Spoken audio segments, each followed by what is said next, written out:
That took forever to start. People power.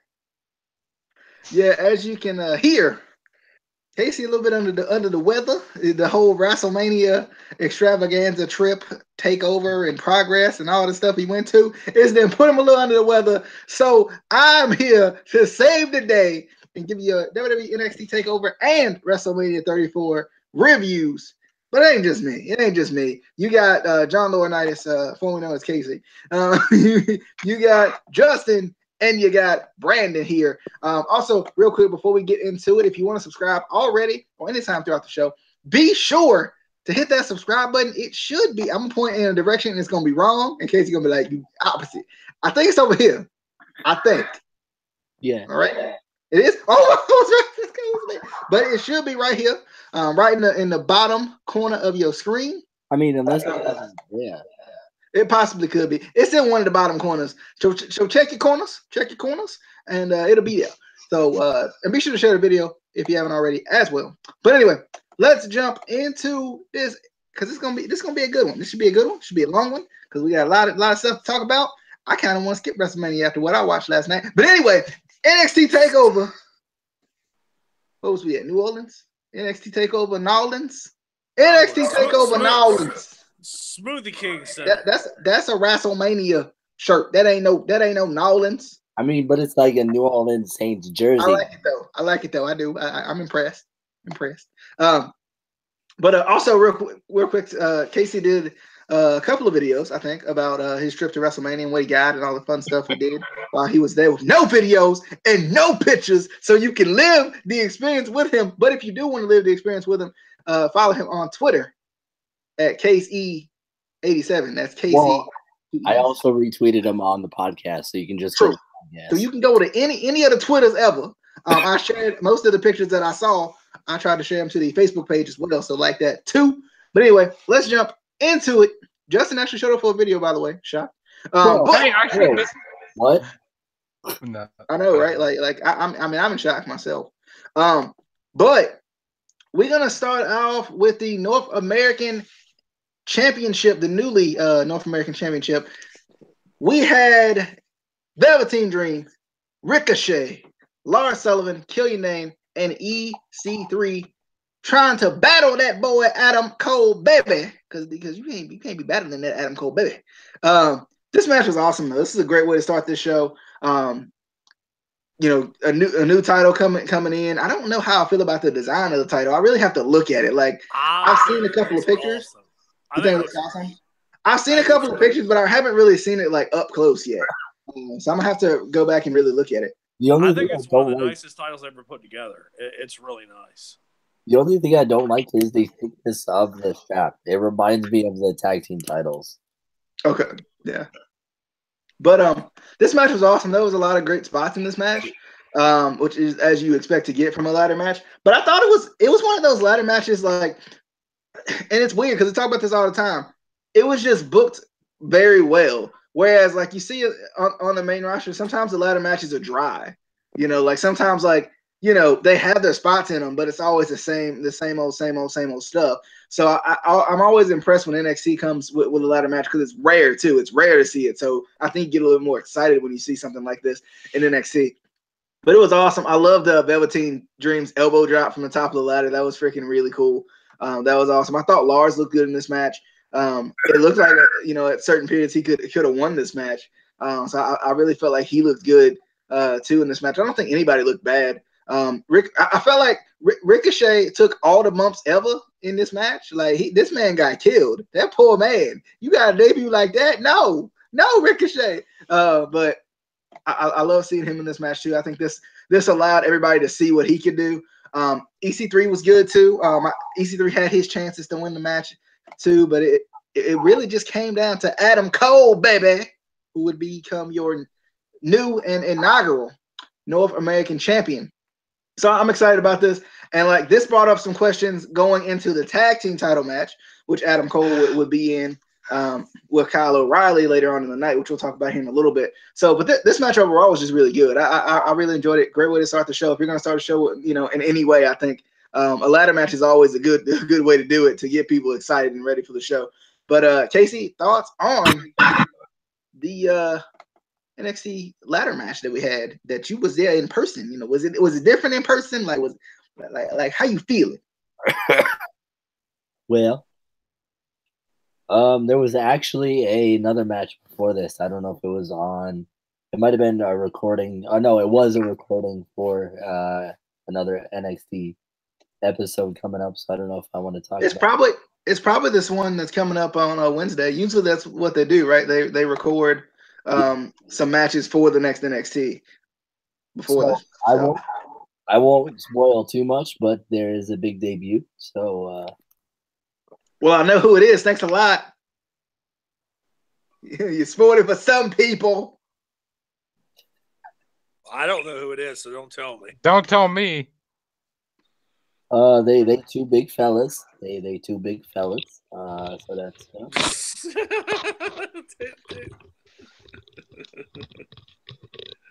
they have a similar name to their independent name. You know, they changed it a little bit. They do change it.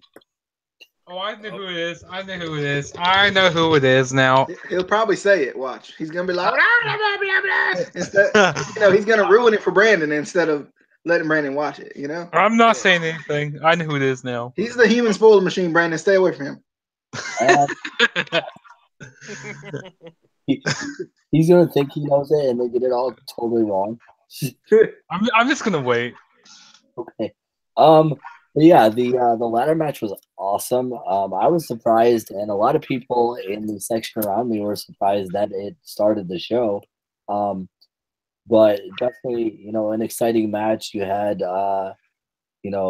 4 really talented guys, and then Lars Sullivan and Killian Dane in a ladder. Hey, I thought Lars did fine. Yeah. Just because they're big, that's why you don't like them. Shame. Shame. I like big guys. They were only put in this match to break ladders. That is it. That is their purpose in this match, was to break ladders. And they did that. They did that twice. Once with my boy Ricochet. That man don't deserve that. That man got a son. That man got kids. He got kids. He needs this job. But definitely a really good match. I felt like, and maybe this was just a live perspective, but it felt like the ending was a little bit anticlimactic. Like, I wanted somebody to get up there and fight Adam Cole to get that suspense up, but he just went up the ladder and got the title, and I was like, oh, well, that was okay. Adam Cole, baby. But yeah, the match itself was awesome, though. All right, let's move on to Justin, who's actually here. So we have to get him quick before he leaves. Justin. Yeah, I might be leaving really soon here. I'm joking. I thought this match was a great way to start off the show. I mean, everybody hit their spots good. I like the Death Valley Driver. Why you gotta present me? Okay, whatever. I like the Death Valley Driver. Because I want them to be able to see the logo. They might be like, "Oh my lord, I love this Justin guy. Subscribe." Or they're probably like, "Oh my god, it's Justin guy. Subscribe." So either way. But I like the Death Valley Driver. Did he hit on Adam Cole? I'm pretty sure it was on Adam Cole who hit it on him. It's Adam Cole, baby. Get it right. Adam Cole, baby. There we go. Lars Sullivan and Killian Dane, it feels like they were trying to one up each other in the match. Because first, I think it was Lars Sullivan who broke the ladder. I can't remember who he broke it on. Maybe it was Velveteen Dream. I can't. My mind's a little fuzzy right now. And then I know that Killian Dane broke it on. He just crushed Adam Cole with that. That was terrible. That I felt bad for Adam Cole there. I also like the big elbow drop off that big tall ass ladder. That was crazy. Everybody did what they needed to do, and it was a very well booked match. I enjoyed this match. It was probably potentially match of the night. I don't know. Brandon. Casey. The other person that got put through the ladder was Ricochet. Just so you know. Yeah, Ricochet. Yeah. Ricochet. Yeah, you're right. Brandon. Thoughts? Well, Well, I told you this, DJ, and I really believe this. I think that was one of the best ladder matches I've ever seen, not only in NXT but in WWE history, especially multi-man match. It's hard to do these matches. Usually it's a car crash match, but honestly, it was really well done. Ricochet looked like a superstar. Velveteen Dream looked great. Adam Cole, I did not expect him to win. But in the grand scale thing, especially with what happened later on in the night, it made sense. It made sense with the Undisputed Era's night of domination. So it made sense. But it was a great. I had no beef with Velveteen Dream losing, even though I think he's gonna be fine. He's gonna be fine. He's gonna win something. But he was so. And Casey, I was going to ask, out of all the people in that match, who got the biggest reaction, Velveteen Dream or Ricochet? Oh man, it was close. It was definitely close. Velveteen Dream was getting a lot of cheers from what I was hearing on the feed. I heard them chanting "Dream, Velveteen, Velveteen" stuff. I mean, a lot. And I was, that's the reason why I picked him to win. And unfortunately, my heart made my predictions get a little skewed. And I didn't do as good with my predictions on especially WrestleMania. Well, I mean, but then again, WrestleMania was a little bit different. Like WrestleMania was. I think a lot of matches went in a different direction than we all thought. Yeah. Oh, absolutely. I mean, everybody was wrong on. I know nobody on earth was right about the main event, but we'll get to that later. But yeah, honestly, this was a hell of a match. Going with this match first was a huge gamble, though, because honestly, it was so damn good. I was thinking, God, I hate to be the people who have to follow this, and fortunately, it didn't hurt the show. The show actually got better and better and better and better and better. And it was really no true dips, I thought, at least. So yeah, I really like this match. Adam Cole winning, that was fine. I wanted Velveteen Dream to win, but in the grand scale of things, with what happened later in the show with the tag match, it made sense. And Adam Cole, baby, gets the North American Championship. And by the way, it is probably one of the nicest titles they have created in a long time. It's so cool to see me being an old school wrestling fan, I love seeing these titles with globes on it. It just feels so old school. Yeah. It feels so old school. And you used to see all the titles with the globes and just stuff like that. It's just so cool. But I really, really enjoyed this match. I thought it was excellent. The whole show was great, but this was a great start to the show. Really got everything rocking and rolling. And it seemed like, I tell you one thing, Casey, the crowd at that show I thought was top notch. I think you guys really, really brought the energy, especially for the main event, and then I think the NXT Championship match as well. Yeah, I mean, it was all me. I made it was. I made sure everyone, that's why you're sick. That's why you're sick. That's why you're so much noise. Exactly. That's it. I was like, yo, guys, we got to be the best crowd in the world, and Florida. And you just go in Florida. Well, I mean, the thing is, honestly, I tip my hat to you guys because you didn't go. Did you go to the Hall of Fame on Friday night? That's fine. Yeah. The reason why I say that, because honestly, that was the most polite crowd I've ever seen at the Hall of Fame ceremony. Like, if that was in New York, people would have wanted to riot in the streets if Hillbilly Jim talked for 45 minutes. I mean, that was something. I do like the North American title. I think what got me was the strap. I didn't know if I liked the strap or not. Yeah, I don't like the strap. Yeah, being red, it's kind of. I mean, the color is fine. I just think the shape for me is weird. Yeah. Yeah, but moving on to our next match, which was Shayna Baszler versus Ember Moon for the NXT Women's Championship. I'm gonna change it up and go to Brandon first, see what his thoughts on this match were. So, Brandon, thoughts on Shayna Baszler becoming your new NXT Women's Champion?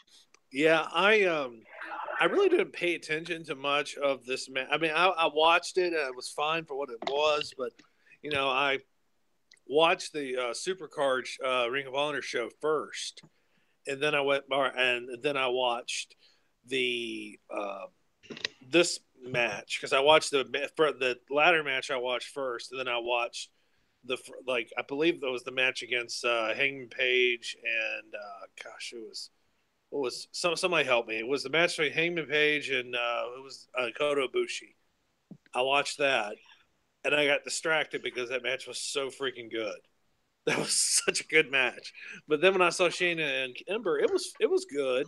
I'm glad Shayna won, and it definitely makes sense now because spoilers for anybody who hasn't watched Raw tonight, but Ember Moon debuted on the main roster tonight on Raw. We had several people debut or re-debut tonight, and but it was cool. Like I said, I'm glad Shayna won. I'm glad. I kind of like how she blocked the Eclipse. How Shayna blocked the Eclipse and with getting her into the chokehold. I just thought that was awesome. That was nice. I thought that was really cool counter. I thought that was really awesome. Also, got to mention this. Shayna deserves points for this because she did one of the most creative things I've ever seen. She popped her shoulder back in place like Mel Gibson did in Lethal Weapon, and I thought that was really cool. And also the fact that she couldn't lock on the chokehold with both her arms, so she held her own hair. Yeah, dude, that was brilliant. Whoever came up with that idea deserves a raise. That was unbelievable. I was like, that is something that is missing from the main roster.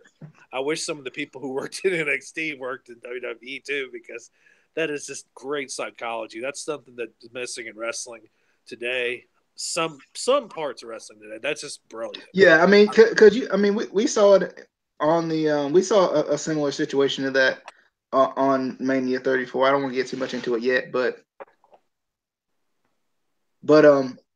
I agree though. I love this match. I thought this match was pretty good. Like you said, I love better than their first match. It was much better than their match in Philadelphia. I thought it was a good match. Good, the right winner, right person won. Thing is interesting to think about is who is Shayna's first opponent going to be. Yeah, but I thought. Like you said, I love the psychology of it. I love Ember kind of trying to get her back with stopping the arm. I thought that was good, and then that turned into that whole situation where she had to use her own hair to lock in the submission. I thought that was nice. I always love any catching finisher into a submission is like the greatest thing I've ever seen in my life. So like I always love that. So I marked out for that. I thought that was really nice. But yeah, like you said, I'm excited to see what Shayna's gonna do coming up. Her first opponent, especially with Ember being on the main route. With Ember being moving on, because Justin put his headphones back on. So with Ember moving to another destination. She got released. But Justin, thoughts on Shayna Baszler versus Ember Moon, who got released? So it's her last match. It's her last match. Oh, that's such a shame. I loved Ember Moon. That was my girl, even though her title reign wasn't very good. I mean, this wasn't a bad match. But I was expecting Shayna Baszler to win. I mean, they did what they needed to do. I'm happy they took the title off of Ember Moon. Like I said, her title reign has been very disappointing. When did she win the title even? Was it at She didn't even. Oh, she just won it because of Asuka. Because Asuka left, and Asuka. Yeah, because Asuka went to the main. Yeah, Asuka went to the main roster, and she. And if Asuka never went to the main roster, she probably still had the title right now. To be There would honest, still be nobody ready for Asuka. there's still Billy's though. Actually, maybe we'll get talking about that later. Hey, yeah. Until Charlotte made it. Hey, why'd you spoil, man? Why'd you spoil things? No, I'm joking. This was an alright match. I'm happy that Shayna Baszler became your new NXT Women's Champion. I have to agree with Brandon. I like when she popped her shoulder back into place. I'm like, good lord, good lord. And also Ember Moon, she really sold really good in this match. Like these girls both were very good together. So it was a good match. Pretty good. Yeah, I like the popping the shoulder back into place too. I meant to mention that, Brandon, but I like and just the sell on it, like even just the screaming afterwards, because obviously that crap hurts. So like I thought that that helped, because like a lot of times you try to be tough and you're like, but she was just like, let it out, baby. I liked it. She's like Braun. I have to mention really quick, there is one thing, there was one little minor gripe I had in the match. I felt like Ember dominated the majority of the match before she got put in the chokehold, because I feel like she had 90% of the match.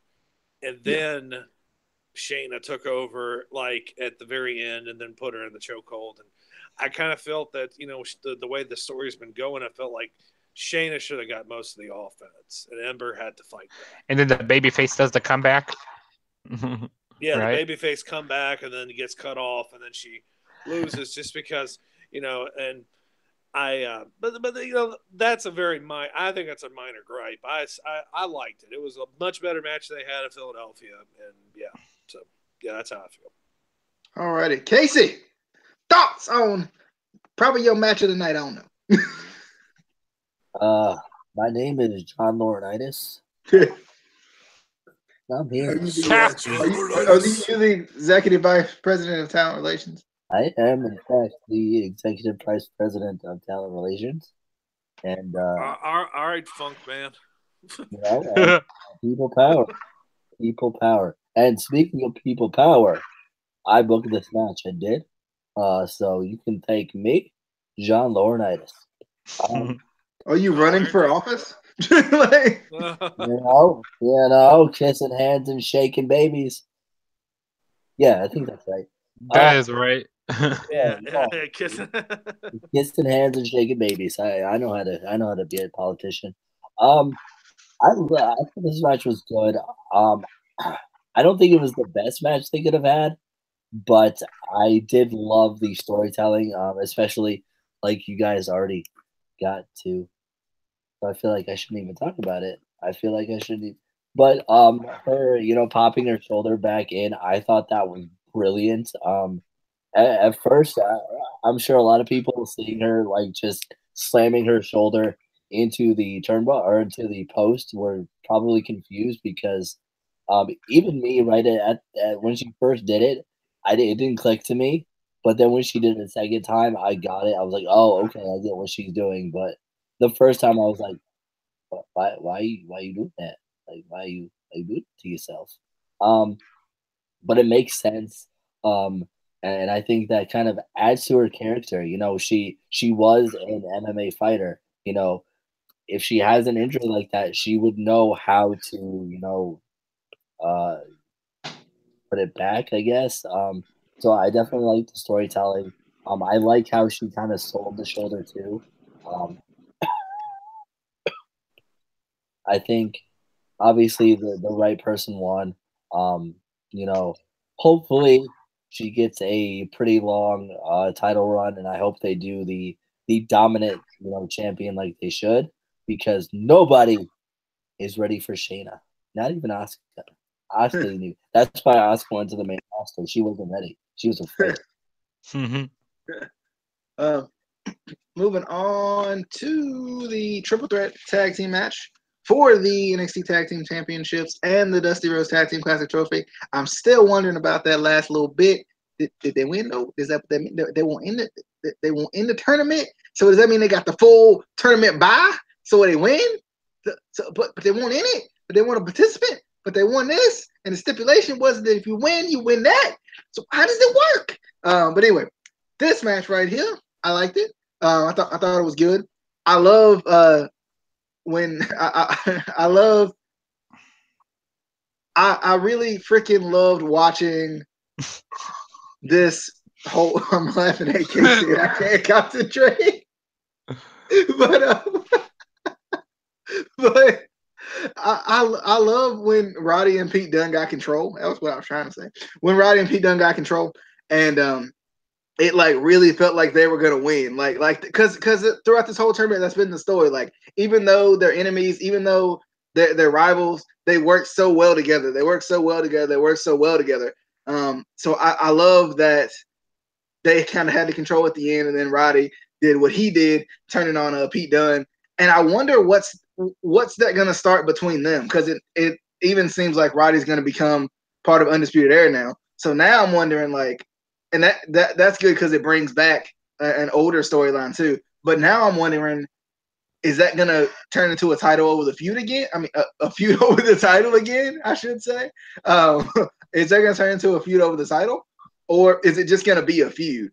You know, because, I mean, they've done it where obviously he's defended the title against Roddy, but I wonder, is that going to be the central focus, or is it going to be more about you costing me my title or whatever like that? But I liked it, though. I love this. This was good. The turn surprised me.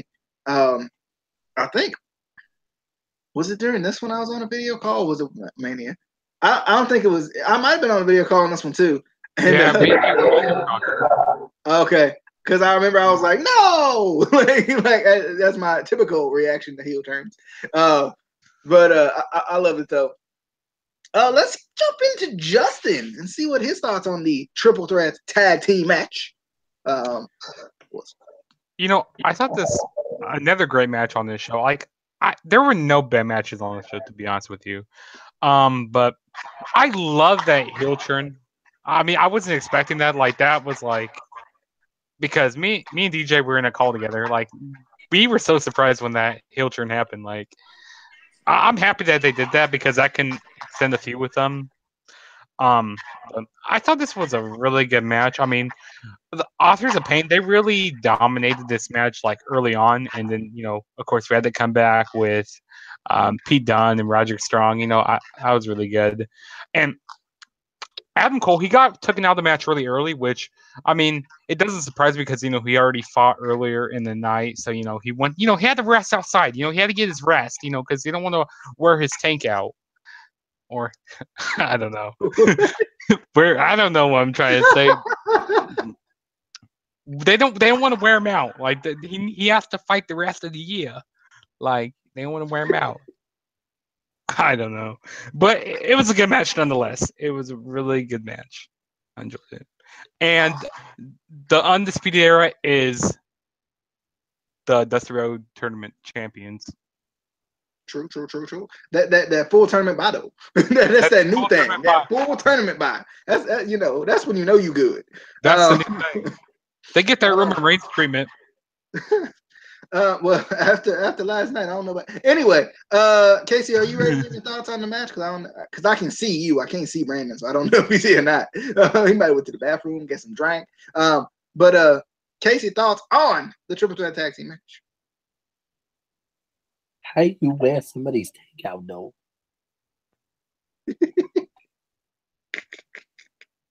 I don't know. I thought it was a really good match. You know, the turn definitely surprised me. It kind of came out of nowhere, which I think, especially in like WWE, is refreshing, because normally we don't get surprises like that. Even to an extent in NXT, we don't get like heel turns like that. Usually in WWE, when there's a heel turn, like we saw it coming 3 months ago, and it was already on Wikipedia, and but you know, this one was an actual surprise. I'm wondering kind of, you know, which way are they going to take this, because obviously he joined Undisputed Era. He put the wristband on, and you know, on his arm, or the armband, I should say. But a lot of people when I left Takeover that night, a lot of people were talking, and a couple people asked me, what do you think? Does this mean that does this mean Roddy is replacing Bobby Fish? Does this mean he's just an addition? Um, and I hope he's not replacing Bobby Fish. I hope he's just an addition, because I think that would add so much more to Undisputed Era. Obviously, you have Kyle O'Reilly, Bobby Fish as the tag team champions. You have Adam Cole as the North American champion, and then you have Roddy go for the UK championship. But he ain't from the UK, so how can he win the title? Like, he need to be from the UK.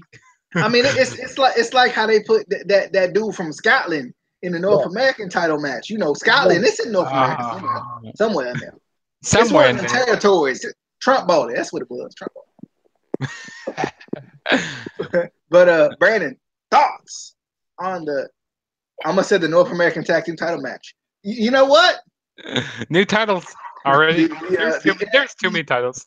Tag Team title match, which was a triple threat. And we got a triple threat, and we saw plenty of triple threats this weekend, didn't we? Multi-man match mania this weekend. No, I liked. I was pulling for Roddy and Pete to win, but unfortunately, I almost said Rodney Pete. I meant to say Roddy and Pete. But I was pulling for them to win. But honestly, I like. How we've seen so many heel turns, people turning on people and stuff, and it makes no sense. This one actually makes sense. This makes sense because this has been building for a while now.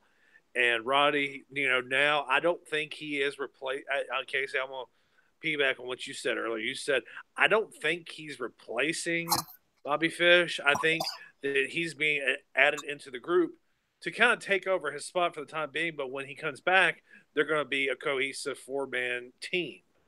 I think that's what it's going to. That's what it's going to be. So I don't think Bobby Fish is going anywhere.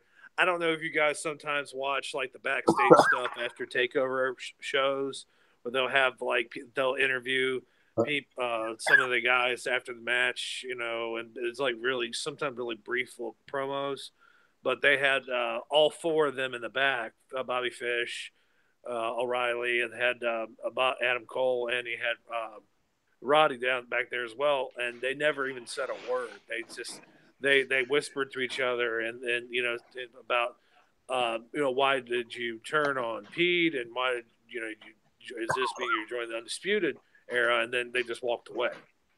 So I think that this now with them having the tag belts and also have winning Dusty Rhodes Classic, and then also having the new North American Championship belt, then obviously that means that they're going to try to go after the world belt. But right now it might be hard to do because there's only 3 of them, and all 3 of them have titles. Well, actually, I guess Roddy could go after the championship, the NXT Championship in June. I don't know. You're shaking your head, Casey. I don't know. What's your thoughts there? I mean, I love Roddy, but I don't think they'll book him strong enough to beat Alistair. No, he's not going to beat Alistair Black. The only way he could beat him is if Adam Cole and O'Reilly help. If the Undisputed Era helps him with it. But I don't think it's going to. I mean, Alistair Black's going to keep the belt for a while. Well, and also, I don't see WWE booking Roderick Strong as a world champion. Like, just because they fight each other doesn't mean that they're going to book him as a world champion. I mean, hell, James Ellsworth had 3 championship matches against AJ Styles. He won, but it wasn't like he actually won the belt. He didn't win the belt. He won like on fluke countouts and disqualifications and stuff like that. So, I mean, they could book around that. And, the Aleister Black, I'm sure. Well, the thing is, I thought Almas was going to debut tonight, but I don't know. Maybe he might debut SmackDown. Tuesday. What? Yeah, I think that'd be a great place for him to go, SmackDown. Yeah, and they're having the Superstar shakeup next Monday and Tuesday. It's just gonna be like two people who get switched over. That's all it's gonna be. I mean, that's what it was fine with last year, me. pretty much. So are they gonna That's just come fine out on the stage and be like, "We shook up now"? Oh yeah, people. Yeah, as I say, people just show up. They just show up. They just They show all up on start another sh- show. They all- But They just show up on another show. But no, I like the swerve was really good. I like the swerve in this match. I thought it worked and it made sense. And I think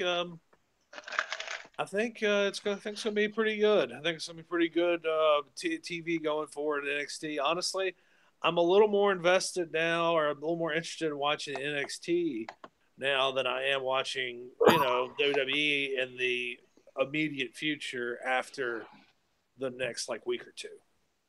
So interested to see what happens. I think it's gonna be interesting, and I like to see where this is going.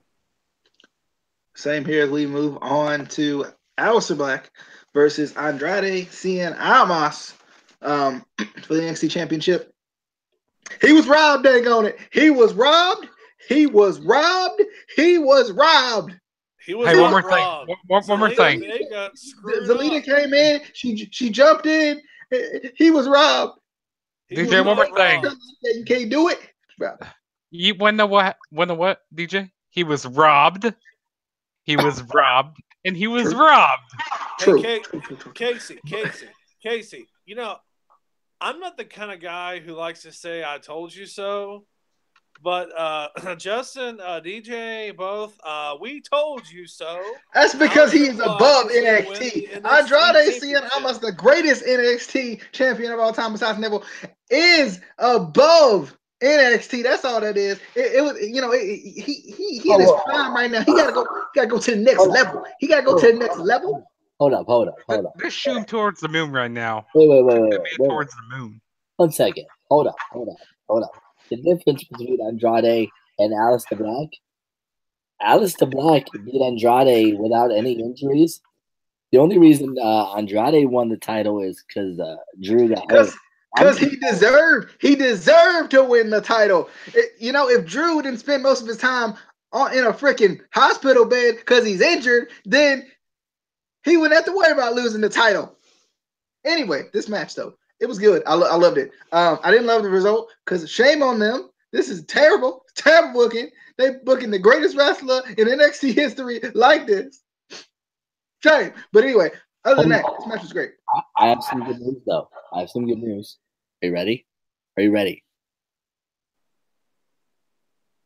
Oh yeah. Okay. I got a retweet. Okay. Yeah, retweet from old Robert Gibson. but I love this match though. I thought it was good. It had all the drama that you need in an NXT title match. I definitely I love the back and forth aspect, but I also love that Zelina Vega always makes a difference. Like that, some people have managers and they're just there. They're just outside the ring hanging out. She does stuff. Yeah, she does. And that freaking Hurricane Rana driver, bruh. Great. That was great. Bruh. That was awesome. That could have ended it right there. That was freaking amazing. She like you said, Brandon, she does do some great stuff. I want to see what they do with Cena in the future. If he does come up to the main roster, if he stays in NXT. Well, I gotta say is that if he goes to the main roster, he damn sure better be bringing Zelina Vega with him. True. Because I think that package together, I think that's what saved his career. Yeah. I think that's what re-energized him. Well, they actually put him in the ring for some things that are actually meaningful. That always helps. Yeah. The thing is, honestly, I thought this was a damn good NXT Championship match. I mean, it wasn't as good as Gargano and Almas in Philadelphia. That match was about almost damn perfect. But this match was really good, and I think it made it. Aleister Black is really, really good, and I think he's going to be a great NXT champion. All right. Justin, you got any thoughts on this here travesty? This was a travesty. I mean, don't get me wrong. This was a great match. like these guys work very, very well together. But I mean, what? Shut up. No, I'm laughing at Oh. what Casey said. No, but this was a really good match. I like how Selena Vega, like you said, DJ, she adds, or Brandon, I don't know who said it, but she adds a different, whatchamacallit into the match. Dynamic. Different dynamic into the match. There we go. Trying to think of some big words here, big vocabulary. It was a really good match, with her. I like how she adds a different dynamic into the match. You know, I mean, I like Aleister Black, but he was robbed. That's all I gotta say. He was not robbed. It was great. It was a great finish because she interfered in that match constantly, and then it backfired on both of them, and it cost them the belt. And it just, they did it too much, and then the heel got its comeuppance. So it just shows also, one more thing I want to add. Sorry for cutting you off there, but fine. One more thing I want to add. I also like the entrance that Andrade and Almas did to the ring, like with the mask. That was very, very good. I like that. That's honestly how he should have debuted when he first debuted, is with the mask, because the whole hoopla was about how he was, it's the first time he hadn't wore the mask and whatnot. Mm-hmm. Well, you have to remember, there's a lot of the WWE's only had Rey Mysterio is our most successful masked wrestler they've had in a while, and what about that Kalisto? He did them good lucha things. Well, occasionally he does good lucha things.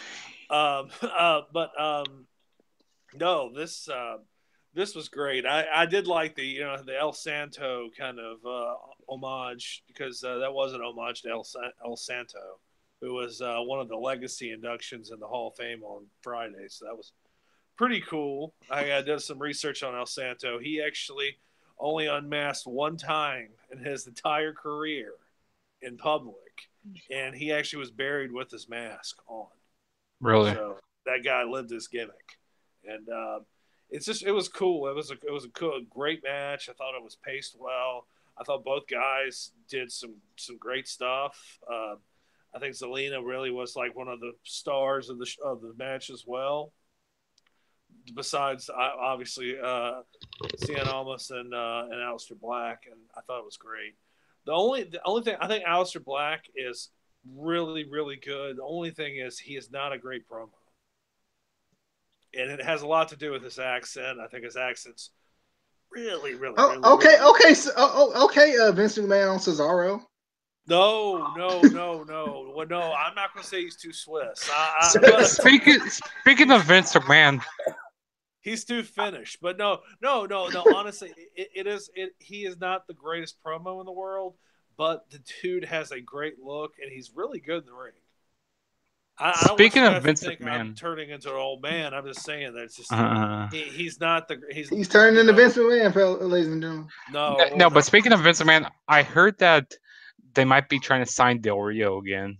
Oh, get out of here with that bullshit. Why in the world would they want to hire a guy who won't show up? I know, Del right? Rio. I thought he said Del Oreo. I'm like, who is Del Oreo? Del Rio. Well, I saw he got fired by Impact. I was like, how shitty. And we already have a better Del Rio right now. I mean, Sid Almas, he's so much better. Well, I was gonna say, how shitty can you be if you get fired by Impact Wrestling? You have to be a scumbag to get fired by them, right? Because if you think about all the people they had Pac-Man Jones. He got his life right. Dang it. Yeah, but then he does something stupid every time he gets his life back on track. He could be like Conor McGregor. First of all, I love Almas's promos. Okay, you shut your face. No, I love Almas's promos too. I love that man. He's wonderful. I was talking about Aleister Black. Oh, I wasn't talking about Almost. yeah, no, Aleister Black. I love it. No, you was right, Casey. Almost, yeah. I love him too. They're the greatest.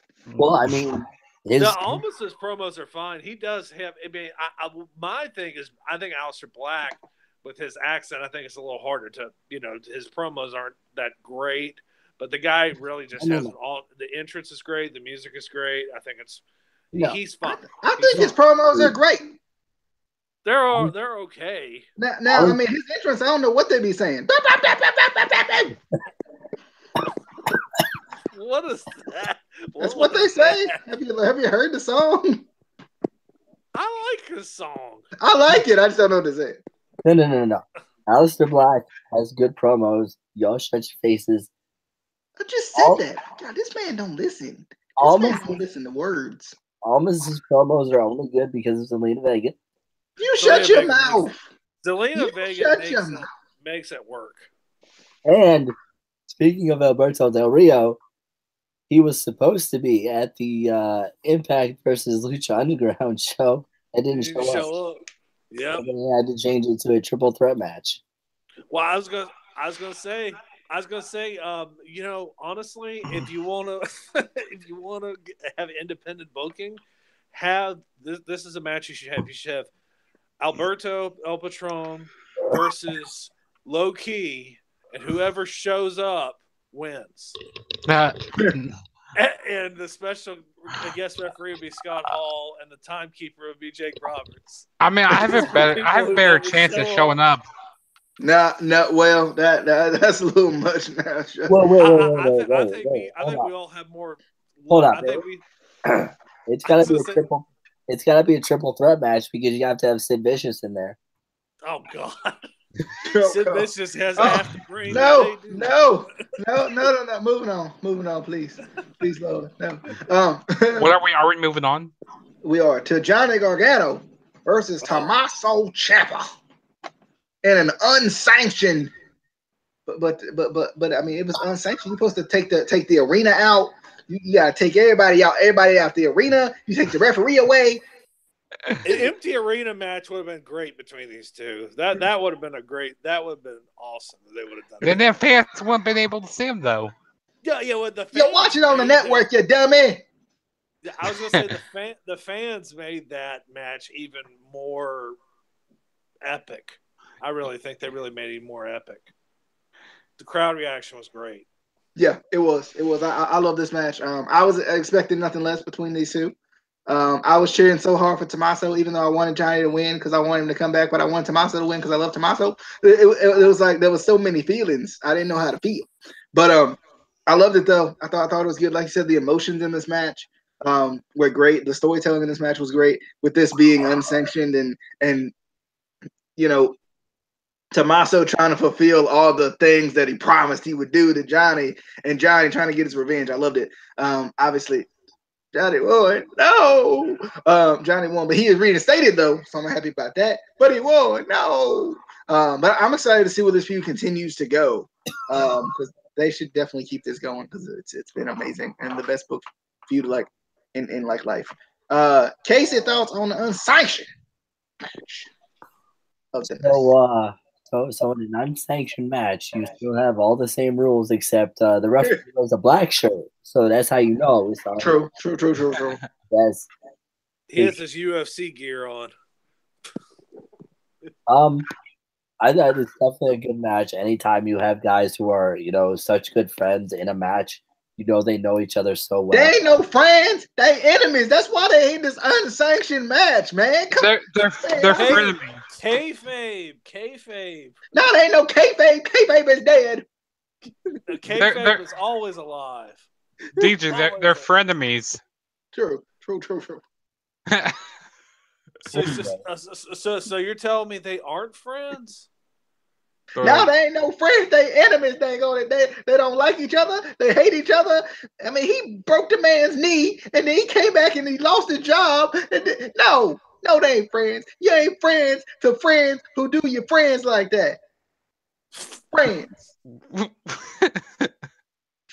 First of all, it wasn't a broken knee. It was a torn ACL. And broken knee. That's a broken knee. Have you seen a broken knee? That's called a broken knee. Never lost. Broken knee. Broken knee. But Johnny didn't break his knee. The ladder did. He didn't help him down gently so he didn't hurt his knee, and then it's all Johnny's fault. This is Tommaso's moment. It's on his shirt. I mean, but did he lose though? Didn't he lose? You lost. Got it. Nope. Never lost. He did lose. Never lost.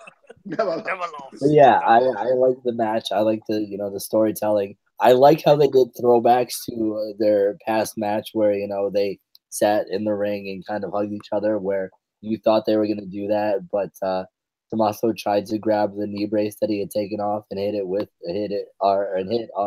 Johnny with it, but Johnny blocked it and got him in the submission. I thought that was really cool. But just a really good match. I hope they do keep this going. This is kind of a feud, kind of like the Kevin Owens Sami Zayn feud, which hopefully, if they book that right, that comes back too. True.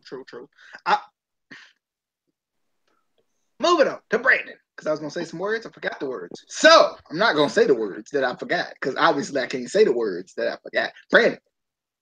I tell you, honestly, this was one of the best main events I have seen in a very long time in WWE. This thing was booked to perfection. The crowd was great. They were chanting, just Ciampa was the biggest asshole heel in the world, and Johnny was the biggest baby face in the world. The crowd was going nuts for Johnny. They were booing the hell out of Ciampa. It was great. It was just it's honestly shows you that old school wrestling can still work when you have a good story. You have a story of a guy who stabbed his best friend in the back, and then they have to wait almost a year to have their big match because of Ciampa's injury. And honestly, it was well worth the wait. Almost a year, almost been 1 year since when this match happened that, Ciampa stabbed Gargano in the back at the end of the TakeOver show in Chicago last year. Just was really well done. I loved everything in the match. I thought everything, especially the ending sequence with the knee brace, brilliant. They got you in the feels, man. They got me pretty good, and especially at the end where Candice came out and hugged Johnny. And yeah, by the way, he is a lucky guy, man. Candice, she's great. She's great. What a woman, right? She and Johnny's a good dude. Just makes me happy. Johnny's a guy that you can get behind. He's kind of reminds me a little bit of a Daniel Bryan type. You can get behind this guy because he seems like a really good guy, and he's the kind of guy who's fun to pull for.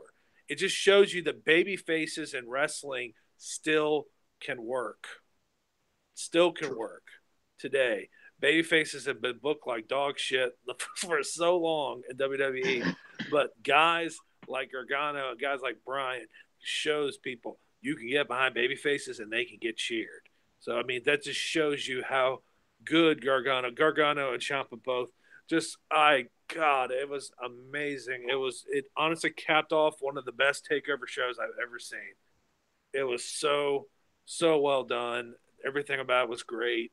How it ended was great. I love the sequence with where he took the knee brace off and he hit Ciampa with the knee brace and he went down and it looked like he was gonna get suckered in by the sympathy and he was gonna kind of be reluctant to finish him off with the crutch, and then he tried to cheap shot him, and it was great.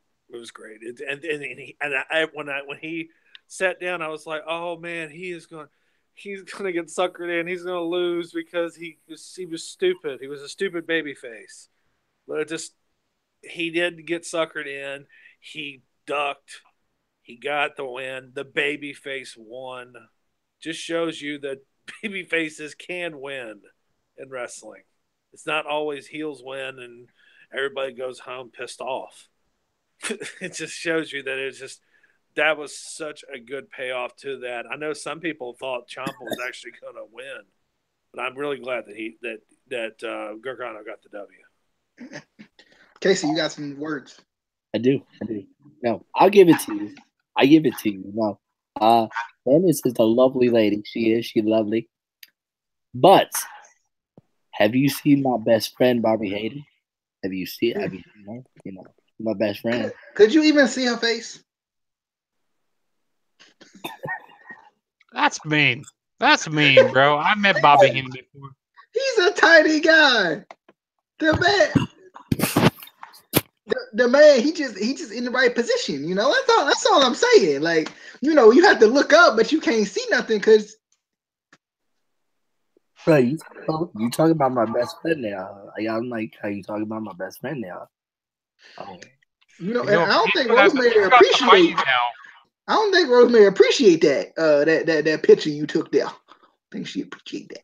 But I took a picture with Rosemary, though. I did. Nah, I think see that was after the fact, so she probably like, nah, bro, nah, it ain't gonna work like that. It ain't gonna work like that. But I did tell Allie about my feud with Braxton Sutter, though. So did you call her Allie? Dang it, Casey. Justin, thoughts on this here match? Wake up. Before I talk about this match, do you know who this is? It's your boy right here. Hey. Is it Juggernaut 097? Your boy Juggernaut 097? No, that's Tommaso Ciampa right there. That's it. You know, every time I wear a wrestler shirt during the show, they always lose. I don't know why I'm talking about that. Have you been holding that shirt the entire show? What? Have you been holding that shirt the entire show? No, I haven't. I just I turn off my camera. Patiently waiting for this moment. No, I haven't. This was a very, very, very good match. I mean, I can't praise this match enough. I mean, hold on, main roster. Go take a good look at NXT. This is how you book a main event. This is how you do that. This is how you book a main event. Good God. Not talking to you, competitors. It's not your fault. Yeah, to talk to the damn writers. The writers. Just sit them down. Let them see this and see, oh my God, this is how we should book our damn main events. Not a overrun, split somebody's head open like a watermelon type booking at the end, and everybody goes home confused and indifferent. Just shows that people can go home and they can have a logical conclusion to an angle. And by the way, I have to say, you guys say that you guys hope this keeps going. Personally, between you and me, I kind of hope they put a pin in this for the time being, because I don't really think you can get any better than what they did on Saturday night. I think they can get a little better. You know what they could do? Oh, I'll tell at the end here. What's that? Well, I'm going to tell at the end when I get done talking about the match. Okay. Well, continue talking about the match. Right, okay, I will. Sorry. But this whole match was booked very well, like I said. It was just amazing. And also, I like how they go back. Like, I like how you saw what they did at the Cruiserweight Classic, where they sat down beside each other. Like, oh man, this is amazing. Like, no, don't fall. I said, don't fall for it, Johnny. Don't fall for it. He's going to turn his back on you again. Don't do it. I like how we used the brace with the STF. That was amazing. Great match. And I kind of hope they continue this feud, as everybody else has said. But Brandon, why don't you want this feud to continue? Why? Well, the thing is, I just honestly thought this was such a great conclusion to this feud. I think that the way they ended it was great. The fact that he got his job back after everything that Ciampa did to him, I just feel that if you continue it, if you have another match, just like a week or two later, I think that that's just really, I don't know. I just don't think you can get any better. I'm not saying just completely just don't ever feud again, but I think that they should just maybe give it a little bit of a rest. Here's a great way to end the feud. Here's what I think they should do. They probably won't do it, so they should put them in a Hell in a Cell match. That's how you end that would feuds. be a You gotta That's make how sure you though. end You a gotta feud. make sure though. This the major key. The major key DJ Khaled style. You gotta make sure that the Hell in the Cell is outside the ring. Because if it's not, then you mess up. Yeah, it's you messing up the ring outside. I know. Actually, you got to put the ring on top of the cell, and you gotta. That's what you gotta do. But that'd be a great way to end their feud, or a steel cage. just any kind of like blood feud. But the thing is, honestly, Or maybe like this an I Quit. Well, the thing is, this kind of felt like a blow off to me, just because of the physicality and especially the way the match ended. It just felt Yep. like that was the blow off to this feud. And honestly, I'm more than okay with that because it was so well done. Yeah. It was almost a thing of freaking beauty. And I think too. I think they could. I feel like they could wait on this and like like you said, like have it later, like make us wait on it even longer. I know we've waited on it and waited and waited and waited. I'm expecting at least one more match though. Should we jump into the WrestleMania now? Yeah, let's go Yeah, ahead and do it because this that- is a long ass Should we card. just skip it and end it now? No, well, WrestleMania 34, the review version. Did anybody watch the pre-show? Anybody? Yeah, I did. I didn't. So I was there. So he was there. So Brandon, did you watch pre-show? I watched. I didn't watch the first 30 minutes of the pre-show, but I did watch the actual matches. Okay. I haven't got a chance to watch the matches yet. I want to watch the Cruiserweight match. I don't care about the other two. So I'm gonna give the first one to Justin. Justin, do you know what the first one is? Was it the Battle Royal? It was the Battle Royal. You know, there was a couple of battle royals out here. It was the man's Battle Royal. The man's battle. The royal. Andre the Giant Memorial Battle Royal, and we had a lot of people in this match. I mean, but was there a lot? Was there more than 14? there were like, what were there, 25 or something right in there? There were over 20, I believe. Yeah, because like on the when we did the predictions, there was only like 14 announced. Dude, I was gonna say, who did we predict to win? I don't even remember who we predicted to win the Andre the Giant Memorial Battle Royal. Well, if I was here for the predictions, which I wasn't, which I should have been, I didn't even know you guys. That would require Justin to show up, and that's the thing that. I didn't even. Well, I predicted Matt Hardy to win, and he actually did win the match by help of somebody. Where is it though? Where is it on document? I need to know. Where is it documented? Well, that's why I have winning. Like, yeah, me and DJ talked about when we were playing Fortnite one night. I was going over my predictions with you. True, as you were making us die all the time immediately by putting us in the middle of everybody.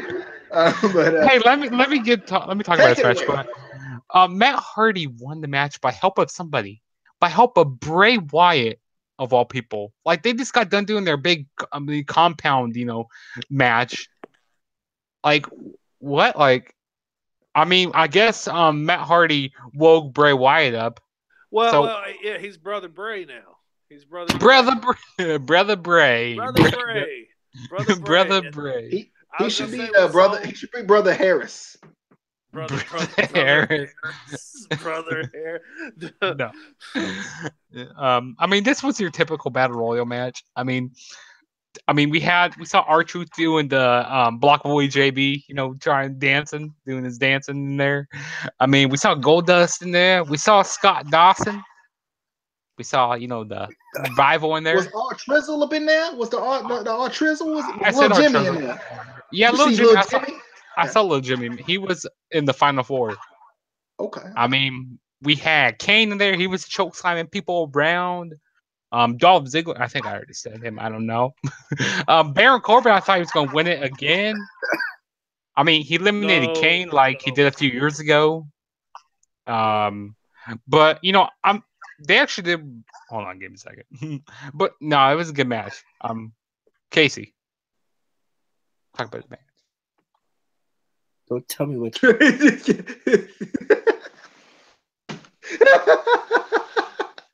I've never seen somebody disappear so quickly. I didn't care about this match, but I was there, so yeah. My initial thought was, yay, Matt Hardy wins. What does this mean? Nothing. because it's the Andre the Giant Memorial Battle Royal. He's gonna have the trophy for like 2 weeks and then it's gonna disappear, like every time.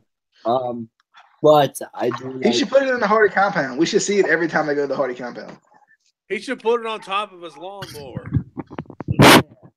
But I do like the new alliance with Brother Husky.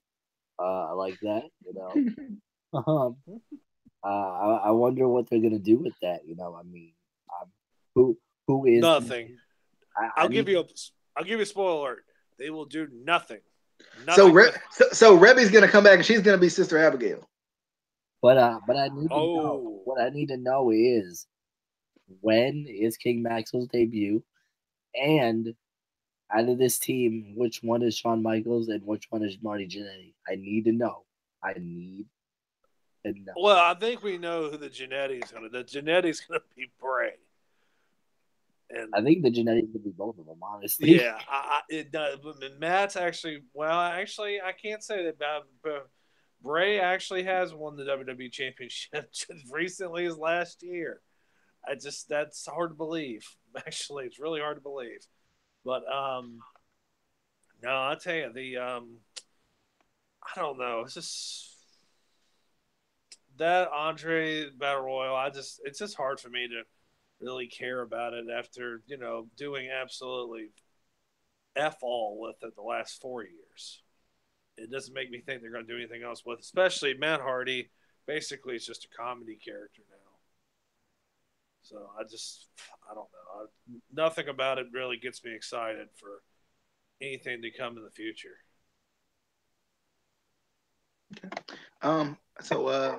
Yeah, that's my thoughts on this match. But moving on to the Cruiserweight Championship match, which is a match I really want to go watch that I haven't gotten a chance to watch yet. That match should have opened the damn show. Agreed. I definitely agree. I'm going to kick it to Brandon next because I know he loves his Cruiserweights. I do miss the King. I do miss the King of the Cruiserweights, though. Everybody misses the King of the Cruiserweights. He was, yeah, I do miss him. But I think this match was okay. I actually kind of thought it was going to be a little better than it was. So I really, really wish that they would have had this be would have been the opener on the show, just to give the Cruiserweights a little bit of a good rub. Give them a little bit of love. Give them that love. Spread the love. Spread the love, yeah. And instead, they What was Brother Love tonight? Well, he's coming back to the WWE Network. He's doing the Something to Wrestle With podcast on the WWE Network in coming weeks. So no, I was gonna say, about this match. It was a good match. Me and you, DJ, talked about this last night. You kind of expected Mustafa to win after they pretty much gave this guy a pretty good little platform, and then Cedric wins clean. But I tell you the truth, Cedric's good. Cedric's really good, and I'm glad he won. I think Mustafa's time is going to come. I think he will win the Cruiserweight Championship by the end of the year. I think he'll be fine. But it was good, but honestly, I think it deserved a bigger platform and a bigger kind of I don't know, bigger kind of platform instead of having it on the pre-show. It got that tag team title platform though. Yeah, honestly, and honestly, to the truth, I think they would have been better off putting the U.S. Championship match in the pre-show rather than this. But you got Randy Orton in that match. I mean, you can't have Randy Orton on the pre-show. Well, you can't have Orton on the pre-show. The pre-show last year, and Dean Ambrose is true. I forgot about that. Yeah, he was one of the most popular. Where's Ambrose even been? Well, he's hurt. Oh yeah, he's still injured. Dang. Yeah, he won't be back until probably. He took some vacation, Justin. I saw this. I like this wrestling stuff, but I'm gonna take some time off. I saw this. The dude's been going hard for the last before he got injured for the last 5 years. He pretty much hasn't missed a show. Mm-hmm. Dude, he didn't really miss any time at all. Like, dude was like an Iron Man. But going back to the Cruiserweights, yeah, like I said, it's just I really hope that this cruiserweight, 205 Live will get a, good shot in the arm, having a new type of deal now, having it as a kind of a more straightforward show. But honestly, given WWE's track record, I'm not that optimistic. Understandable. Justin, thoughts on the cruiserweight title match? I've seen a lot better cruiserweight matches. I mean, this wasn't a bad match, but I felt like there was something missing. Like the pace was I felt like the pace was slow in this match for some reason. I a lot of these matches, I felt like the pace was slow. But I liked the Spanish fly off the top rope by who was it by? It was by Mustafa. That was really good. I also like what's his finisher called? Mustafa's finisher. It's like that backwards like 450, right? It's called the No Fly Zone. They just renamed it. They just renamed it No Fly Zone. Really? Nah. No, that's Drew Gulak. Yeah, they just renamed it. That's Drew Gulak. No, they just renamed it to No Fly Zone. Like, I'm not joking. You're look it up, Google it. But let me tell you, Mustafa Ali. Let me talk to you. Mustafa Ali's attire looked like Seth Rollins. I go like Seth Rollins 2.0. I mean, he got that long hair. He looked like Sub-Zero. Yeah, Sub-Zero. He also, but like the attire kind of looks like Rollins. Glacier. You look like Glacier. Yeah. I like how he had that little thing going on in his hand. Like, is he a superhero? But well, I mean, when I saw him come out, the only thing that popped into my head was That's the only thing I thought about when I saw him. That's funny. That's really funny. But no, I'm happy for Cedric Alexander. Finally he got his finally he won the Cruiserweight Championship. But it was a decent match. I mean, I've seen better Cruiserweight matches, like in the Cruiserweight Classic, but All right. Casey, thoughts on the Cruiserweight Championship match that did not involve the King? I think Chase. The Cruiser. So we're gonna move on and let Chase give his. Oh, here he is. Is he? Chase? You hear some breathing. Cassie? He's breathing. Cassie. Is he back? Cassie. Yeah, it's Cassie. There's John Laurinaitis. That's Mr. John Laurinaitis to you. Are you gonna fire me now?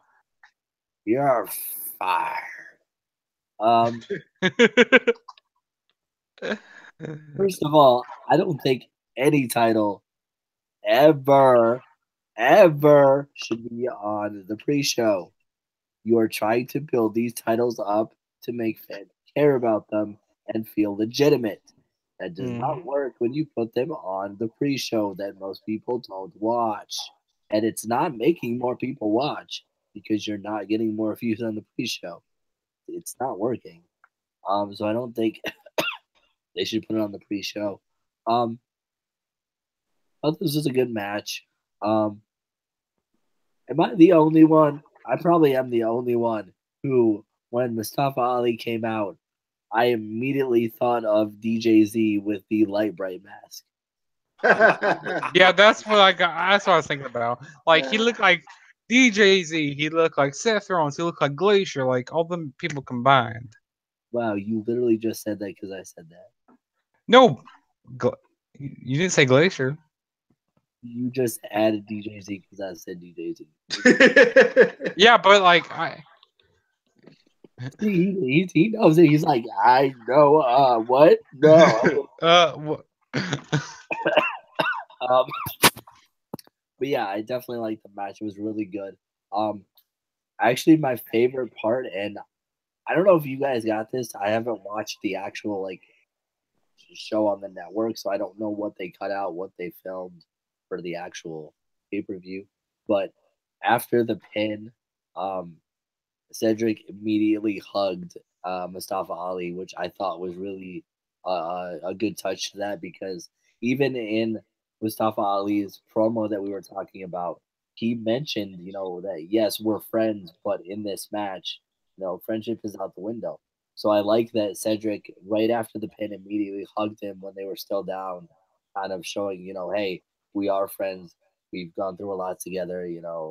This means a lot to both of us. So I definitely like that. Again, I don't know if it was shown on the actual pay-per-view, but I like that. Did you see those? It felt like they were 3D effects that happened during the show. Did you see?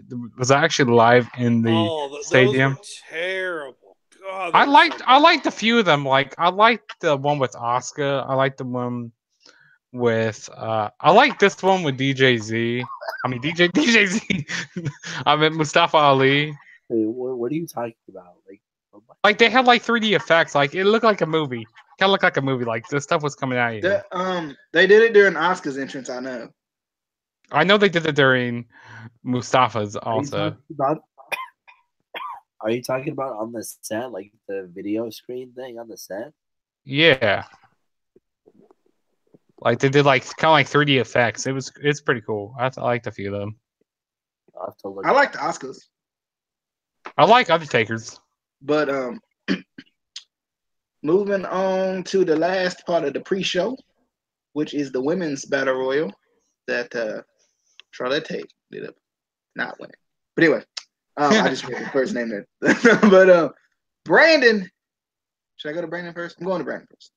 Thoughts on the okay, because my review is very short and sweet. This was my least favorite match on this entire WrestleMania card. I thought it was awful. I thought it was the most nonsensical booking I've ever seen. It honestly, the final two being Bayley and Sasha made sense. But then Naomi just randomly shows up at the end, and she pulls an Alberto Del Rio. Yeah, she pulls an Alberto. She just shows up. She's not eliminated. Then she eliminates Bayley in 10 seconds after she eliminates Sasha. And I mean, don't get me wrong, Naomi's great. It's just Bayley and Sasha, the winner of that. Whoever won that encounter between the two, that should have been the winner of this battle royal, right? And also, I didn't like Becky got eliminated way too early in this match. Honestly, I get to the point that I'm starting to get pissed off, really pissed off the way WWE uses her. I think that they just book her like a joke, and I just don't think it's fair because she's just as good as the rest of her four horsewomen compadres, and I just don't think that she gets the credit that she deserves, and the crowd does like her. Crowd booed. I don't know, but Casey, give me a gauge. I mean, when she was eliminated, did people? It sounded like I heard some boos when she got eliminated. Oh yeah, the whole crowd booed. Yeah, it was pretty bad. When Taylor, and they kept the freaking what was the not the Absolution, the other team, Riot Squad. They kept all those goobers in, and I just they had a lot of people in there who should not have went further than Becky did. Honestly, it was just really stupid. Honestly, this battle royal means nothing. I mean, Naomi won a freaking, vagina trophy. Basically, it looked like a jocks. It looked like yeah, it did. it looked like a G-string or a cup. I don't know what the hell that thing was. I don't know what the hell that was. Yeah, that thing looked awful. And I don't know. It just was really weird. I just but no, yeah, I just think this match didn't mean a hell of shit for anybody. And watch the trophy get broken. Watch the trophy get broken tomorrow night. Anytime somebody gets a trophy, it usually gets broken. Except for Baron Corbin, he never got his broken. Yeah, that's true. But no, they. I mean, shoot, I don't even think they even mentioned. Well, that's right. Naomi's on SmackDown, so she would actually probably have the trophy with her tomorrow night. So I don't know.